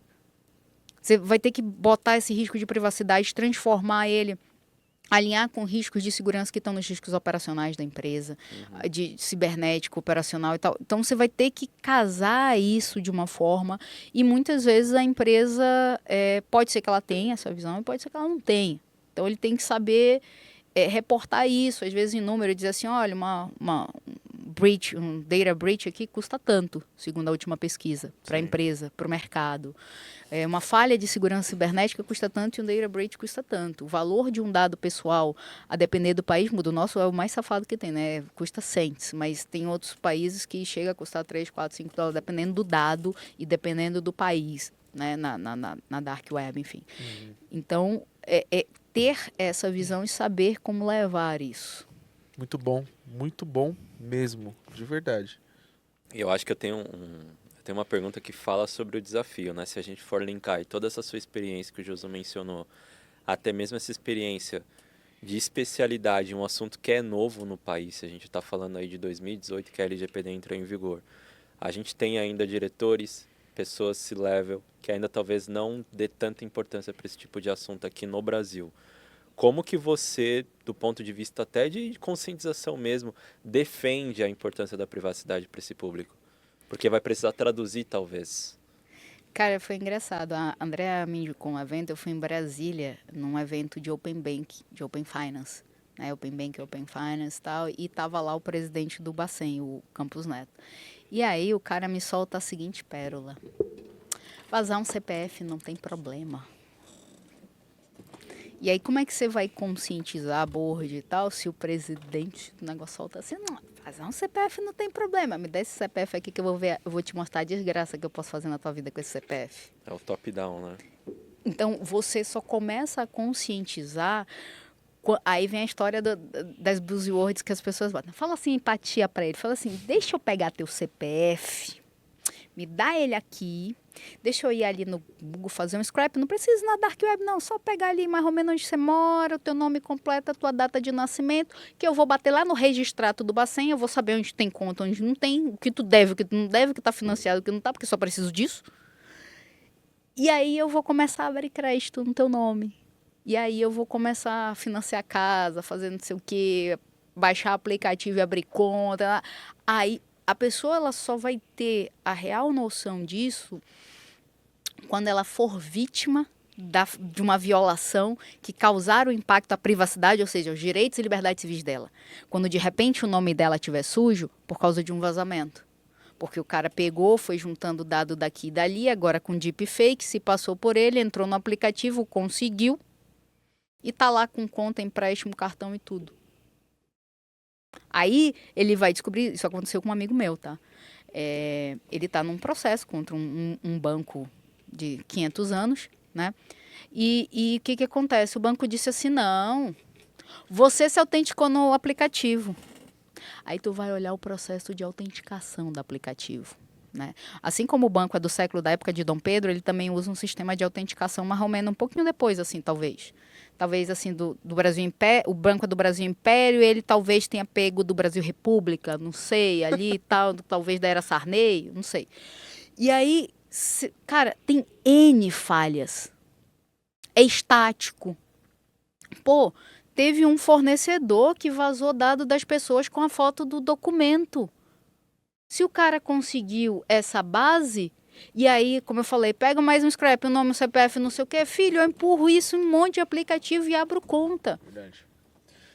Porque ele não tem lá um reconhecimento facial com biometria de verdade para analisar batimento cardíaco, temperatura corporal. Não é só o movimento do olho, da boca. Por quê? Porque já tem aplicativo que os caras carrega a tua foto com uma máscara. Sim. Aí ele bota a cara dele. E ele faz o movimento. Ele só faz o movimento do olho e da boca e a cara que tá lá é a tua. Como é que tu vai provar que é uma deepfake? Se o teu documento tá lá, porque teu dado já vazou, ele já conseguiu a cópia do teu documento. A gente já sabe, praticamente quase todos os Detrans do Brasil vazaram documento. No CNH tem tudo. Sim. Vazou documento do Ministério da Saúde. O que faltou, meu filho? Você pegar lá no Ministério da Saúde. Prefeitura, Tribunal de Justiça. Meu filho, é só catalogar. Os caras estão catalogando. Até pista, tem dossiê. Dossiê. Tem um dossiê de cada um. Aí, deixa eu ver esse aqui. Ah, bateu no Serasa. Esse aqui o nome tá sujo, não vai dar nada não. Passa pro próximo. Bora ver esse aqui. Opa, esse aqui tá não. Bora. Então, na hora que ele for vítima disso, aí ele vai dizer: eu acho melhor fazer direito na minha empresa, porque alguém que está tratando o meu dado numa outra empresa pode não estar fazendo legal e isso me dá um problema. Acho que quando doer na pele, Aí acho que eles começam a... Mas como que você convence uma pessoa, sei lá, estruturar um programa de privacidade? Talvez essa pessoa resiliente, que ainda não passou ainda por uma fraude, não foi vítima de golpe, mas você precisa convencer ele, porque você está ali na empresa, talvez seja esse o seu trabalho. Como que você vai fazer isso? A gente brinca na área de segurança que não existe essa, né? Que, assim, não é se você foi... Aliás, se você vai ser atacado, é quando. Exato. Sim, E bom. aí a gente sempre costuma dizer... inclusive, uma máxima que eu costumo usar de analogia em incidentes, né? Quando a gente está analisando cláusula, que eu analiso muito cláusula, que o pessoal se desesperou com cláusula, né? De comunicação de incidente. Eu falei, vou explicar para você. Incidente é igual chifre. Só vale depois que você souber... Ou seja, ou alguém te contou ou você viu. Incidente é igual chifre. Enquanto ninguém te contou ou você não viu, você não tem. Então, tem muita empresa que a gente sabe que é o marido corno da história. Não, que verdade, incidente nunca teve. Então, como é que você começa a convencer o cara? Peraí. Vamos olhar aqui quem são teus clientes, aí a gente vai para os princípios de compliance, né? O KYC, o KYE. Quem são teus clientes, quem são teus funcionários, quem são teus fornecedores e quem são teus concorrentes. O que eles estão fazendo que você não está fazendo? Qual é a tua estratégia, a tua meta de negócio? Ah, minha meta é crescer não sei quanto, diminuir meu custo de operação e não sei quanto e tal. E aí, quando ele fala nessa diminuir custo de operação, aí tu vai mostrar lá para ele quanto custa a fraude. Para ele, quanto custa falha de processo, quanto custa estar parado por um ataque, quanto custa estar parado por causa de um vazamento, tendo que se explicar por que vazou.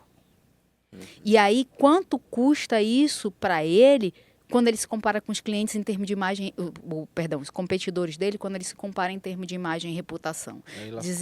Aí todo mundo diz assim, olha, o teu competidor aqui, o teu concorrente, olha aqui, ó. Teve um caso que a gente até fez uma live do IbrasPD, o cara mostrando o caso do Fleury. Né? Já teve 2. Pior, não aprenderam nada, né, meu filho? 2 iguais. O cara foi lá, né? Teve o ataque, aí tem a comunicação, porque tá CVM, bolsa, pá. Cara, a bolsa, a desvalorização faz assim. Vrum. Queda drástica. Vrum. Aí você diz assim, tá... Quanto você perdeu nisso aqui? Quanto tempo você vai demorar para recuperar isso aqui? E será que um dia você volta? Porque às vezes ele não volta para aquele patamar que ele estava.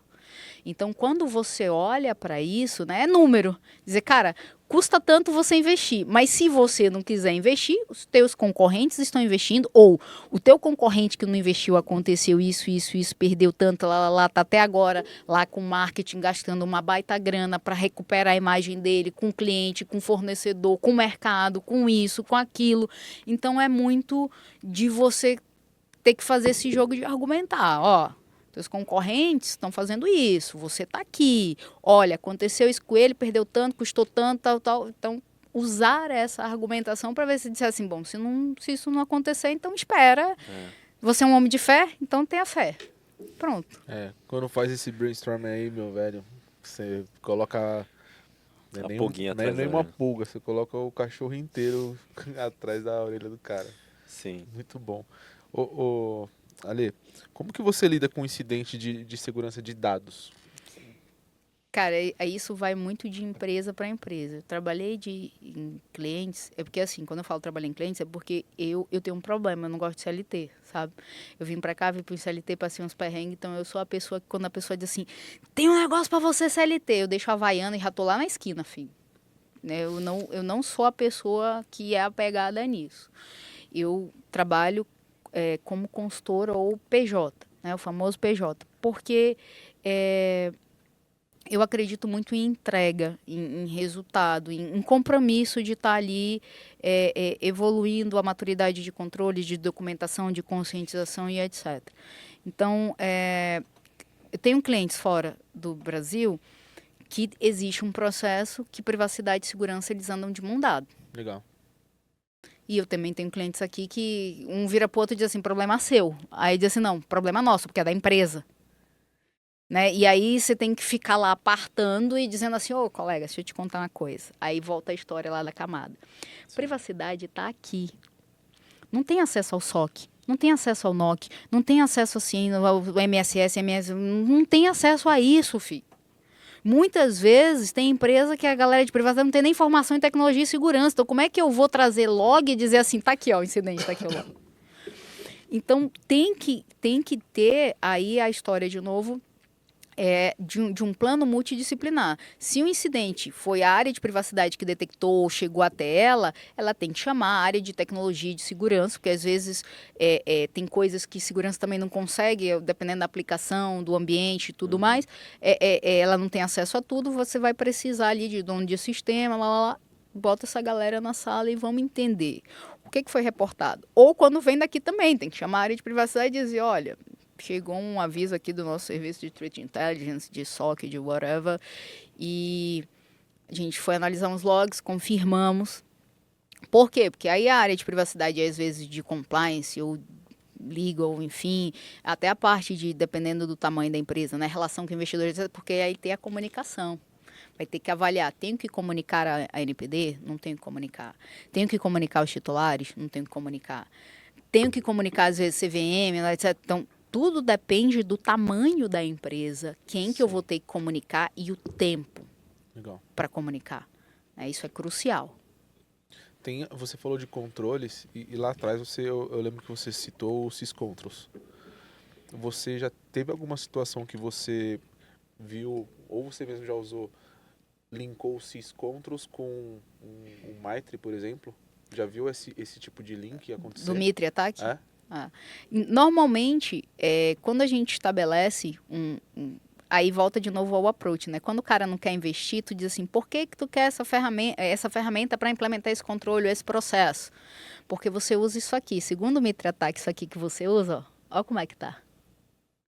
Então, por exemplo, toda vez que eu vou até escolher uma ferramenta para o cliente, eu vou no Mitre antes de escolher uma ferramenta. Ajudar ele a escolher a ferramenta. Ver qual o reporte de vulnerabilidade que tem naquela ferramenta. Porque, tipo, você vai botar para dentro. Para ele solucionar um problema, não para ele te causar outro. Então, eu uso para as duas coisas. Às vezes, para ajudar o cara a entender por que ele precisa pôr. Porque ele já tem alguma coisa dentro de casa que está lá, listado, que tem realmente vulnerabilidades conhecidas e exploráveis, enfim, perigosas ali, de risco mesmo, ou às vezes para aquilo que ele vai botar para dentro, né? Deixa eu ver quem é o fabricante que está querendo botar para dentro, ver como é que ele está ali no Mitre, no CVE, para ver se faz sentido, se ele não vai te causar outro problema. Você ataca direto no gap do cara e joga o que tem no framework, né? Muito bom. Hoje você vê algum setor não tão maduro em relação à privacidade no país, porque a gente teve um boom ali antes a gente só falava do setor financeiro, em segurança, ainda mais também em privacidade, mas você vê outros setores surgindo com essa força de preocupação com privacidade e outros que ainda não se preocupam tanto? Olha, eu acho que um setor que está crescendo a preocupação com privacidade é o de educação. Por quê? Porque eu tenho dados, dependendo do conglomerado de educação de criança, de adolescente, aí tem uma severidade porque você está falando de dados de pessoas vulneráveis, né? Então, a área de educação, ela está incrementando, digamos assim, essa preocupação com privacidade. A área de saúde no Brasil, eu digo que ela é muito relativa. Tem gente que... Eu tenho uma expressão que eu não sei se eu posso usar ela aqui, mas na minha terra a gente assim, tem gente que gosta de enfiar o dedo no cu do capeta, sabe? Uhum. Então, na área da saúde, parece que tem gente que está brincando disso. Deixa eu ver aqui o que vai dar. Não deu nada. Não deu... Tem gente que tá pagando para ver. E são os dados mais sensíveis. Cara, é dado de saúde. E tem gente que está pagando para ver. Então, assim, quando você olha para isso, você diz assim, cara, a saúde era para estar... Alguns estão bem avançados, né? Inclusive, alguns usam o padrão da RIPA dos Estados Unidos, diz assim, cara, minimamente eu vou atender esses requisitos, apesar de eu não ter obrigação, mas eu vou olhar para aquilo ali como um baseline para mim, para os meus sistemas médicos internos de consulta, de agendamento, de rede mesmo, de segregação, porque, pô, a gente viu agora, teve um ataque ao hospital, né, de câncer e tal. Cara, é muito triste quando acontece isso. Ainda mais quando não é um grupo brasileiro. Tipo assim, eu acho, né, na minha cabeça, minimamente, quando a gente fala de crime do colarinho branco, né, tem-se uma ética, ou deveria se ter, né? Mais ou menos uma Sim, ética sim. parecida, né? É aquela história lá de, não pode mexer com a mulher, com o filho, com não sei o quê. Então, acho que se for Brasil, o cara disse assim, porra, é um hospital, vamos sair fora. Porque botar a vida das outras pessoas pela irresponsabilidade de quem faz a gestão, eu acho que não vale a pena. Acho que pra mim isso aí viola qualquer ética, qualquer coisa. Mas enfim, só que às vezes nem sempre é do Brasil e nem sempre as pessoas têm essa consciência. Então às vezes é um grupo de fora. O cara, doesn't matter, eu quero causar mesmo e ver se eu tiro alguma coisa, ganho alguma coisa, ou notoriedade, ou dinheiro, criptografo tudo, peço Bitcoin e tal. Aí é difícil. Sim. É triste. Mas agora eu acho que o mais bagunçado é o varejo. Ainda? Ainda. Porque ele não tem regulador específico, né? Quando é que o varejo ele vai se preocupar mais? Quando o cara tem ação na bolsa. Porque aí ele tem que ter Sim. nota na CVM, lá e tal. Por que o financeiro é mais robusto? Porque tem o Bacen. Se ele não tivesse Bacen, ele também Tem não um ia órgão ali estar. sendo responsável. Além da grana que eles têm. Entendeu? Ele não. Por exemplo, a área da saúde ela tem a ANS. Só que a ANS, por exemplo, eu te digo de experiência, que eu já trabalhei e ainda trabalho com cliente da área da saúde. A ANS, junto com o Conselho Federal de Medicina, eles têm uma certificação para determinados sistemas médicos. Um monte usa sem essa certificação. Tipo, não tem ninguém que fiscalize, né? A história do Brasil, ninguém tá vendo. Deixa pra lá. Segue o baile. No dia que alguém perguntar, resolver ver, aí a gente vê o que faz. É assim, é reativo. Sim. Então, eu conheço vários de saúde que não têm a certificação. Tenso. E agora, cara, agora surgiu outro insight aqui. Tá, a gente falou de negócios, de empresas. Mas e as pessoas? Tão preocupadas com a privacidade? Aí a gente volta de novo à questão da educação. Né? Um setor agora que estourou um monte de escândalo, né? Foi, de certa forma, da saúde, que é a questão das farmácias, né? A história do CPF, do cara tá Sim. te triando ali, sabendo o que tu compra, o que não compra e tal. E aí, gente dizendo assim, por causa de um desconto, dá o CPF e pá. E aí a gente volta de novo do senso crítico, né? E o peso da educação nas pessoas. O Brasil não é um país que tem uma cultura de privacidade. As pessoas se vendem por muito pouco. É só a gente olhar, sem entrar no mérito de partidos, mas olhar para a política. Porra, o cara se vende lá por uma cesta básica. Sim. O cara se vende lá por um pneu novo, uma camisa, um X. Então, o que é ele dar o dado dele? Ou ele estampar, por exemplo, ele subir na rede social. Quando a gente fala que a gente não tem uma cultura educada de privacidade, é porque na Europa a GDPR era um normativo desde 1995. E lá as pessoas são proativas. Como normativo, como recomendação, boa prática, as pessoas já tinham essa cultura. Aqui, quando começou o boom da internet, de celular pré-pago, de rede social, junto com a falta de bom senso, de escolaridade e senso crítico, as pessoas acharam que tudo é público. Então, tipo, o pessoal vai lá de curte, comente, não sei o que, o post aqui para ganhar não sei o que, os golpes que tem lá no Instagram. Que a gente vai te dar um ticket para te comer de graça não sei onde. O cara vai lá e entrega. Você já viu essas trends aí que rola no... Fala seu nome, seu signo, que você gosta, né? Loucura, né? Aí as pessoas dão de graça, Dão de porque graça. o senso crítico já foi. Tem gente que eu disse assim, filho, botou o cérebro para lavar e esqueceu de buscar. É. Não tem explicação. Na verdade tem, né? É isso que eu tô falando. Tem até um livro que ele fala, ele chama de emburrecimento programado, né? E aí existem artigos científicos que falam da diminuição do QI humano, né? Que ela vem fazendo. E como que a tecnologia contribui para isso, né? Eu me lembro que em 2012, 2013, eu participei de um simpósio ainda em Manaus da Sociedade Brasileira de Computação e era um americano falando e era muito interessante essa palestra dele, que ele tem um negócio que eles chamam The God's Line, a linha de Deus. que é a evolução, né, de complexidade do pensamento humano, até onde ele consegue acompanhar a complexidade. E aí tem uma linha lá, a gente tem um limite. Se exceder esse limite, a gente buga. Mas por quê? Porque a gente só desenvolveu, se não me falha a memória, 10% da capacidade do nosso cérebro, mais ou menos isso. Tem gente que chega, acho que 20, acho que é o limite, 15, 20, 30, não lembro. Mas enfim, eu nunca vi nenhuma pesquisa de alguém que dissesse assim, o cara atingiu 50% da capacidade do cérebro. Não tem. E aí, partindo desse princípio do The God's Line, né, que a gente tem um limite de complexidade que o nosso cérebro consegue acompanhar, a dependência tecnológica fez a gente usar menos esse cérebro, porque cérebro é músculo. E aí esse músculo está atrofiando, então esse limite está decaindo. Enquanto a complexidade, aí qual era o cruzamento que ele estava mostrando?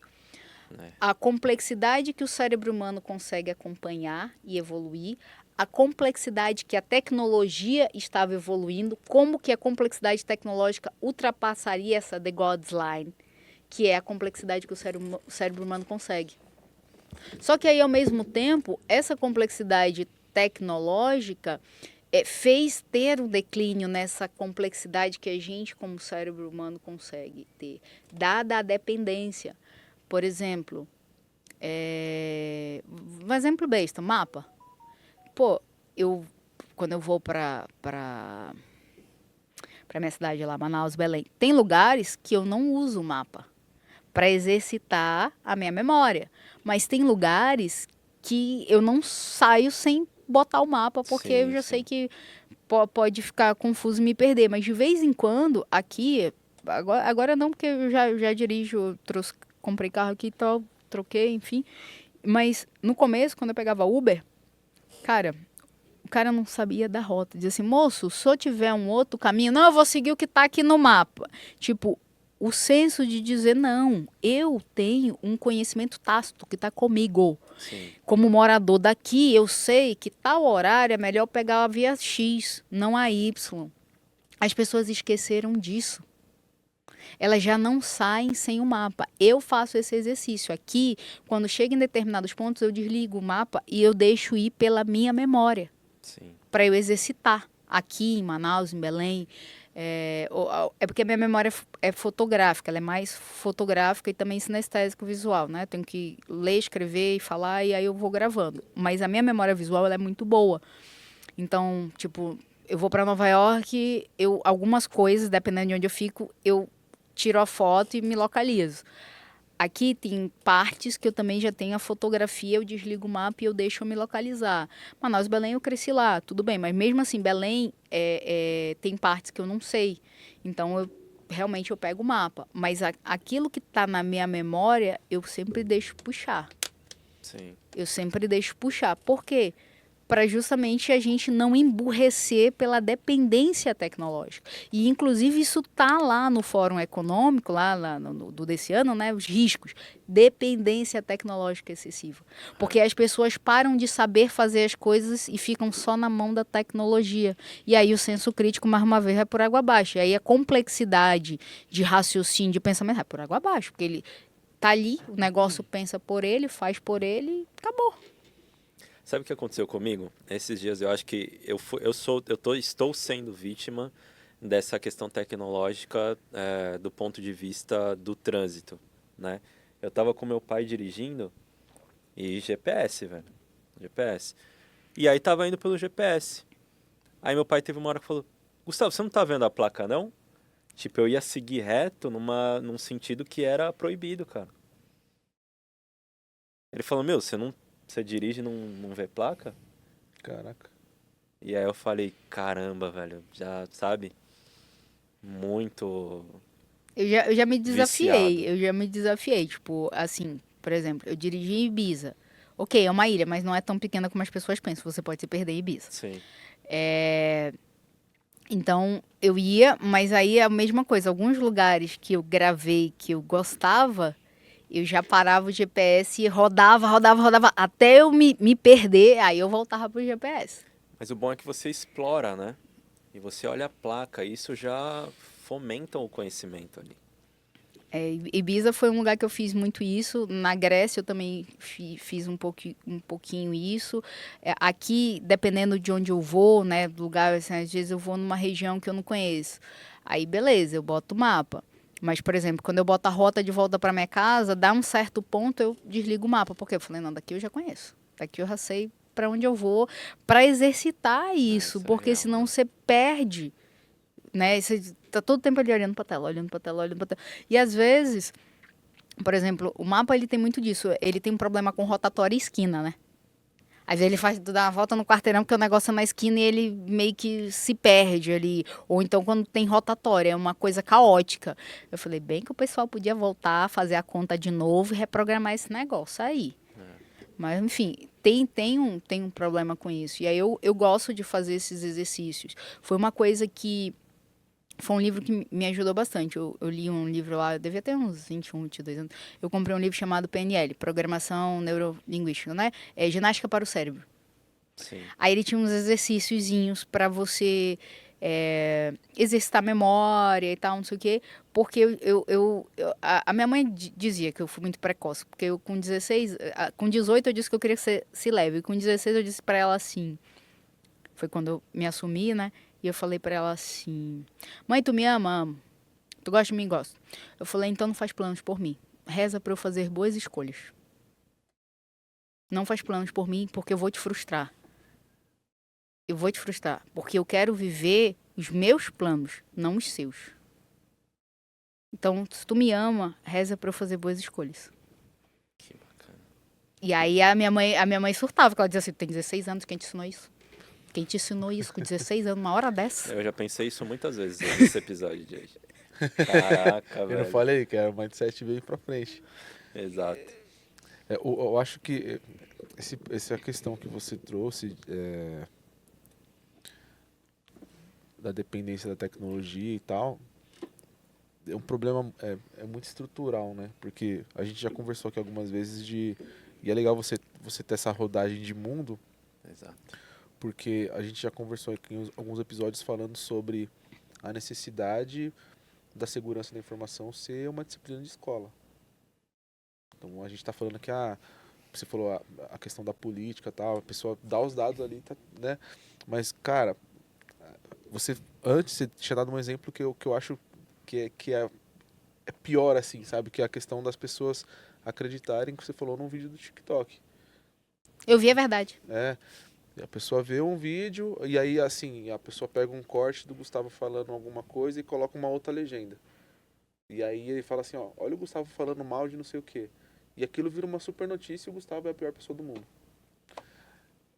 Exatamente o que você falou. Então, esse é um grande problema que nós temos, assim, e aí eu concordo com você quando diz que a gente...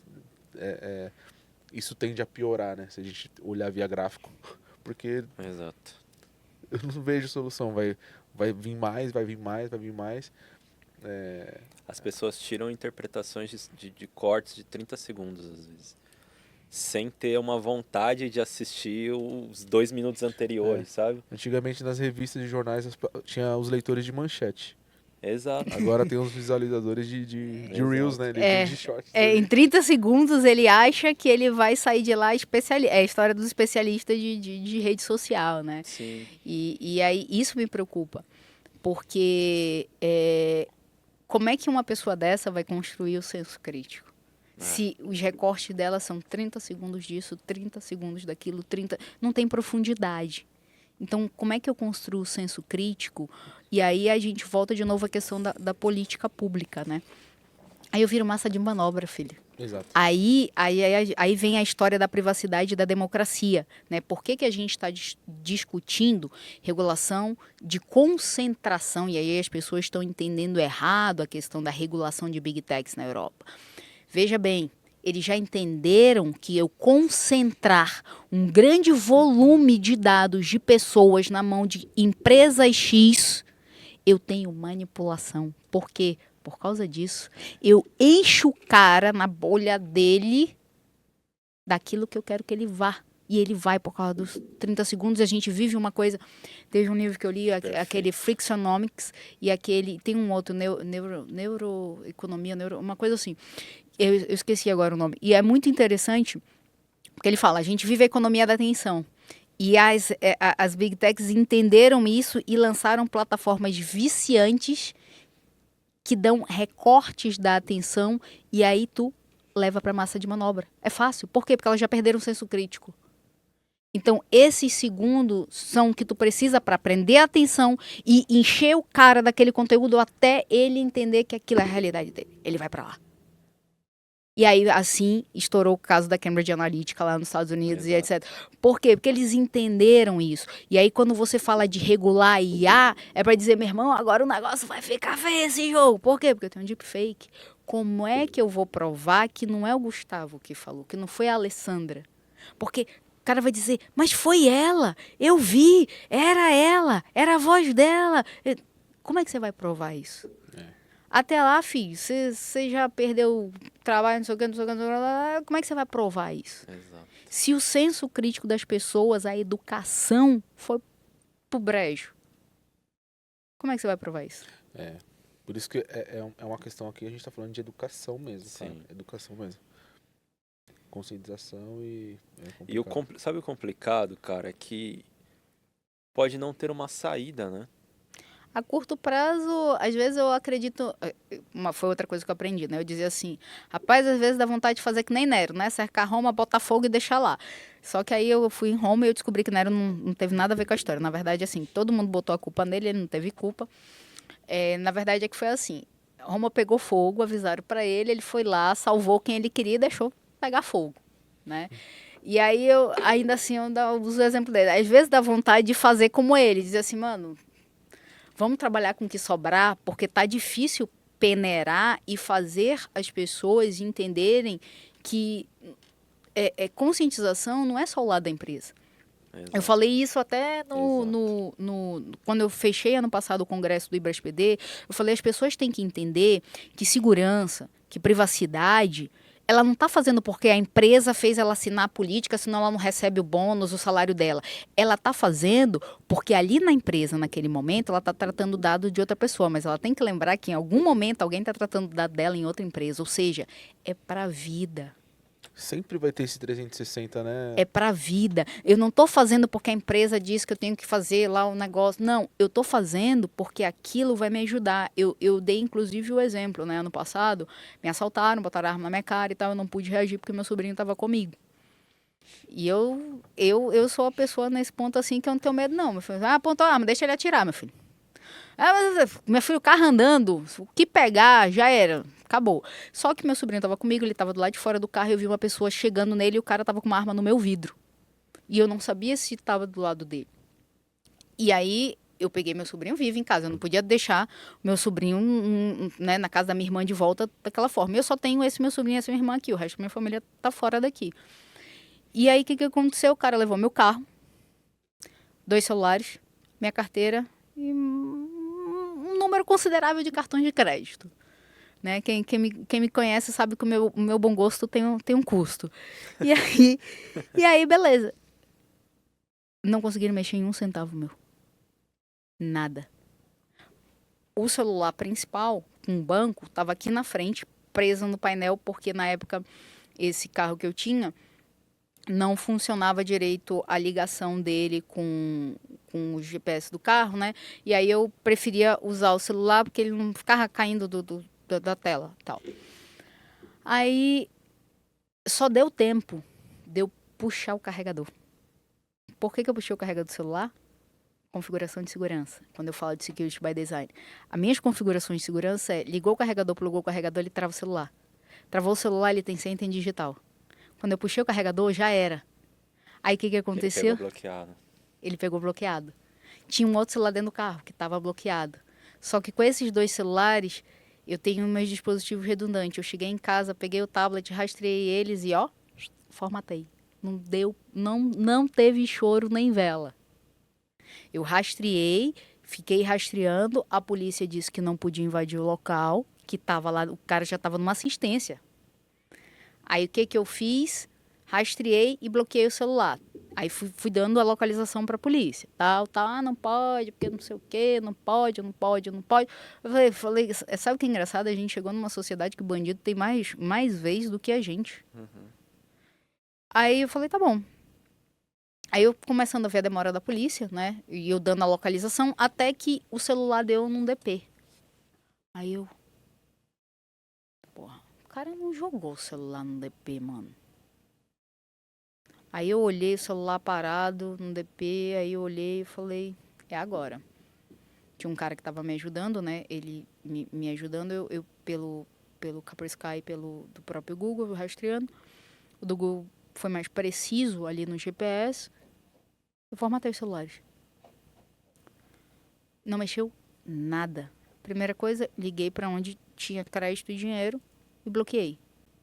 E eu fiz até uma postagem por isso falando de gestão de crise, como que o tempo é crucial dentro da resposta da crise. Porque, imagina, levaram meus 2 celulares com todos os bancos e uma carteira com X cartões.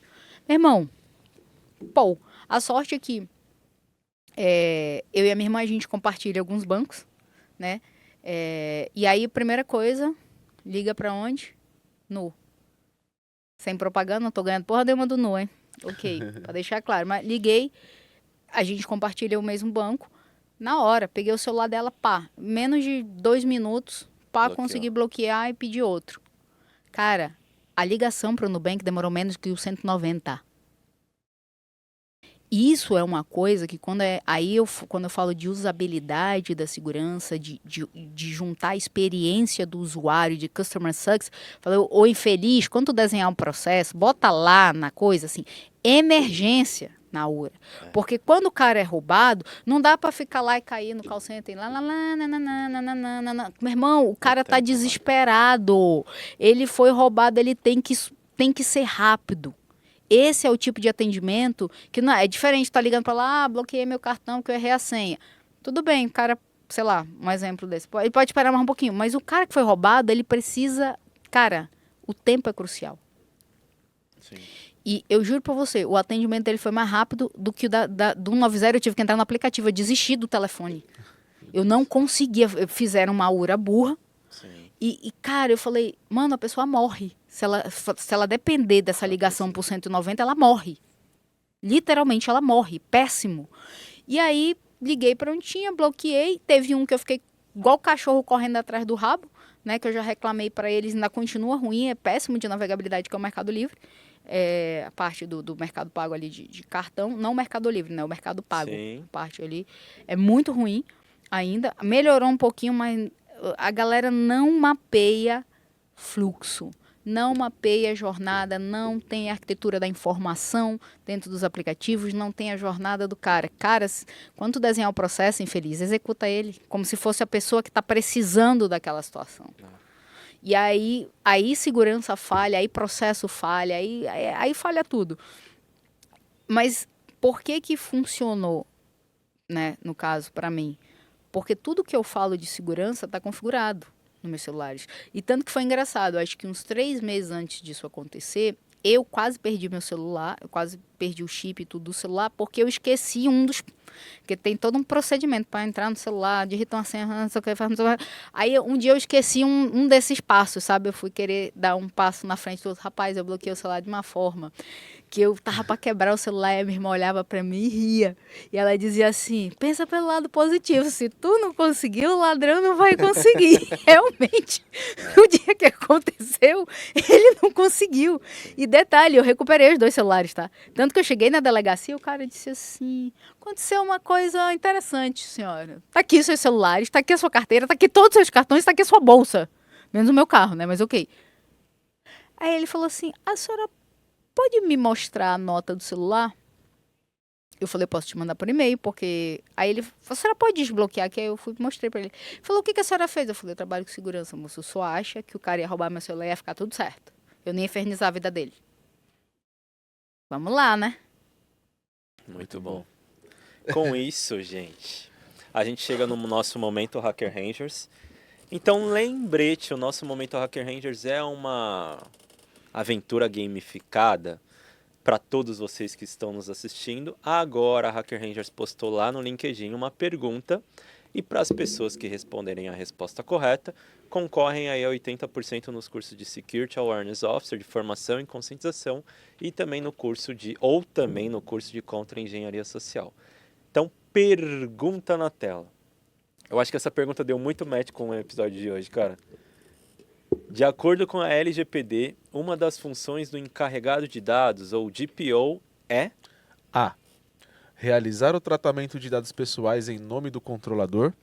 B. Orientar os funcionários e os contratados da entidade a respeito das práticas a serem tomadas em relação à proteção de dados pessoais. Ou a letra C. Tomar decisões referentes ao tratamento de dados pessoais. Então, corre lá agora no LinkedIn da Hacker Rangers. Não se esquece que quando vocês forem colocar a resposta, adicionarem também as hashtags TechSecPodcast e Momento Hacker Rangers. Ali, o que você achou desse episódio? Show. Massa. Acho Gostou que a da Andrea experiência? fala, eu gostei, só que eu acho que a Andrea falou assim, olha, ela fala só um pouquinho. Tá perfeito. Assim, um dos melhores episódios na minha visão. Foi muito bom. Alto nível. E agora, antes da gente encerrar, nós temos um momento Bora Conscientizar. Que é o teu momento para o nosso público. Que mensagem, além dessas várias outras que você deu, que foram muito importantes, mas que mensagem você deixa para o nosso público de hoje? Calma aí. Você pode olhar para aquela câmera ali e a gente solta a trilha. Solta aí. Momento, bora conscientizar. Trata! Tum-dum. Vamos lá. Gostei da trilha, a trilha é legal. Cara, conscientização, eu acho que a primeira coisa quando a gente falou de profissional é a pessoa, ela tem que ter noção que a carreira dela não é de empresa nenhuma. Quando eu brinquei lá, que eu falei, cara, eu tenho uma certa ojeriza CLT, os únicos CLTs que eu olho são os fora do Brasil porque pagam em outra moeda, óbvio, né? E não é CLT como é no Brasil, óbvio, também tem uma diferença. Mas é no sentido de assim, cara, pensa para onde você quer ir, não espera a empresa, né? Tem gente que fica esperando um plano de carreira da empresa. Não, cara. A partir da tua trilha de conhecimento, você consegue ir moldando a tua carreira. Você consegue dizer, cara, eu quero aprender mais disso. Aí quando você aprende mais disso aqui, pô, sei lá, CloudSec. Agora eu aprendi mais desenvolvimento seguro. Aí você diz assim, pô, eu quero continuar aqui, quero, sei lá, pro Red Team, Blue Team, whatever. Ou então ele diz assim, cara, eu quero mudar de nível, né? Fazer o Y aqui para uma parte de gestão e para uma parte de especialista, de consultor. Então, nunca deixa isso na mão de ninguém. É seu, a carreira é sua, o protagonismo tem que ser seu, é você que tem que decidir. Se você deixar isso na mão da empresa, você vai virar um número depois com a IA. Então, não reclama. Por quê? Lifelong learning na veia. Porque quando você começa a escolher o que você quer aprender, e aí isso vai te ajudando a guiar a tua carreira. Quando você falou, eu li muito, aí eu cheguei com a história do Silevo. Aí depois E aí, lendo, é que eu fui fazendo essa trilha de coisas, áreas que eu tinha que passar para eu conseguir chegar no caminho que eu queria. Então, e aí você vai ter que se reinventar sempre, porque você vai chegar num momento que você vai dizer assim, eu acho que eu já sei, aí chega uma tecnologia nova, uma lei nova, uma norma nova, um padrão novo, e aí você diz assim, não sei nada, volta de novo. E aí você começa a aprender de novo. Então, quem está na área, você tem que gostar de aprender. E pelo amor de Deus, quando a gente fala de aprender, não é ficar assistindo 30 segundos, tá? Ok? Se você gosta de e-book, ok. Às vezes eu leio e-book, PDF, boto o computador para ler, mas eu sou a pessoa mais old school, né? Eu gosto do livro, né? Eu gosto de riscar o livro, passar, marcar texto. Até porque, como eu falei para vocês, eu adoro, eu sou a louca da papelaria também, né? Então, gosto de comprar marca-texto diferente, um marca-página, não sei o que. Tem aquelas firulazinhas lá, canetinha, não sei o que. Então, aprenda a você ser o protagonista da sua carreira, estudar, escolher, e não esperar que alguém te diga isso. Porque acho que a conscientização começa aí. Quanto mais você lê, você começa a dizer assim, pô, tava fazendo isso aqui errado, pô, podia estar fazendo isso aqui melhor, ou dizer, não, pô, eu tô no caminho certo, é por aqui. E isso vai te abrir muitas portas. E aí você vai para um caminho de realização mais, não só acadêmica, mas profissional. E aí você começa a entender que você está fazendo segurança, tecnologia, o que for, não é só pela empresa, é por você também, porque você escolheu aquele caminho, porque você está aprendendo naquele caminho, você está se melhorando como profissional, como pessoa naquele caminho. Sim. Então, acho que a conscientização é muito disso, da autorresponsabilidade, que eu estava olhando ali do teu livro ali, a autorresponsabilidade e a autodisciplina. Eu vejo muita empresa falando hoje, porque o cara tem que ter ownership, e senso disso e senso daquilo. Meu filho, ele não tem ownership com a vida dele, tu acha que ele vai ter com a empresa? Exato, exato. Então, essa é uma atitude que tem que vir da pessoa.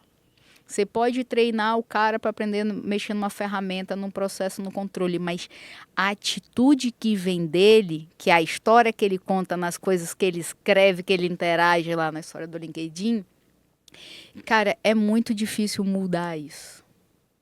E o cara só vai mudar isso se doer. Tipo, pô, se ele perder todas as oportunidades de trabalho ou de alguma coisa, ou não conseguir chegar onde ele quer, aí talvez ele pare para pensar e dizer assim, onde foi que eu errei?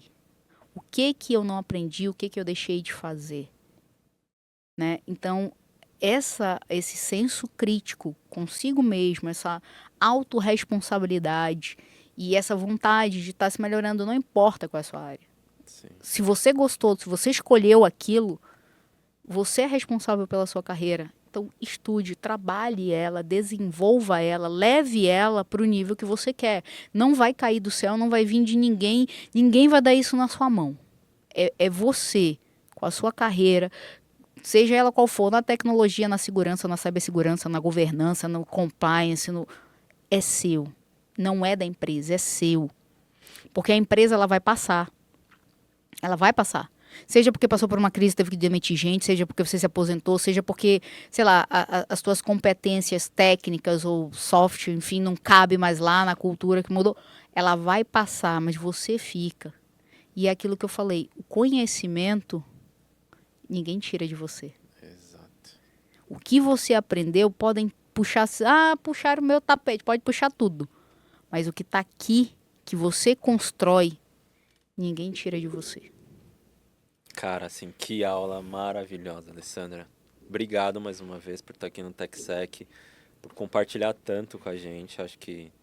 Não acredito que foi muito bom para você aí que tá assistindo a gente, né, Jesus?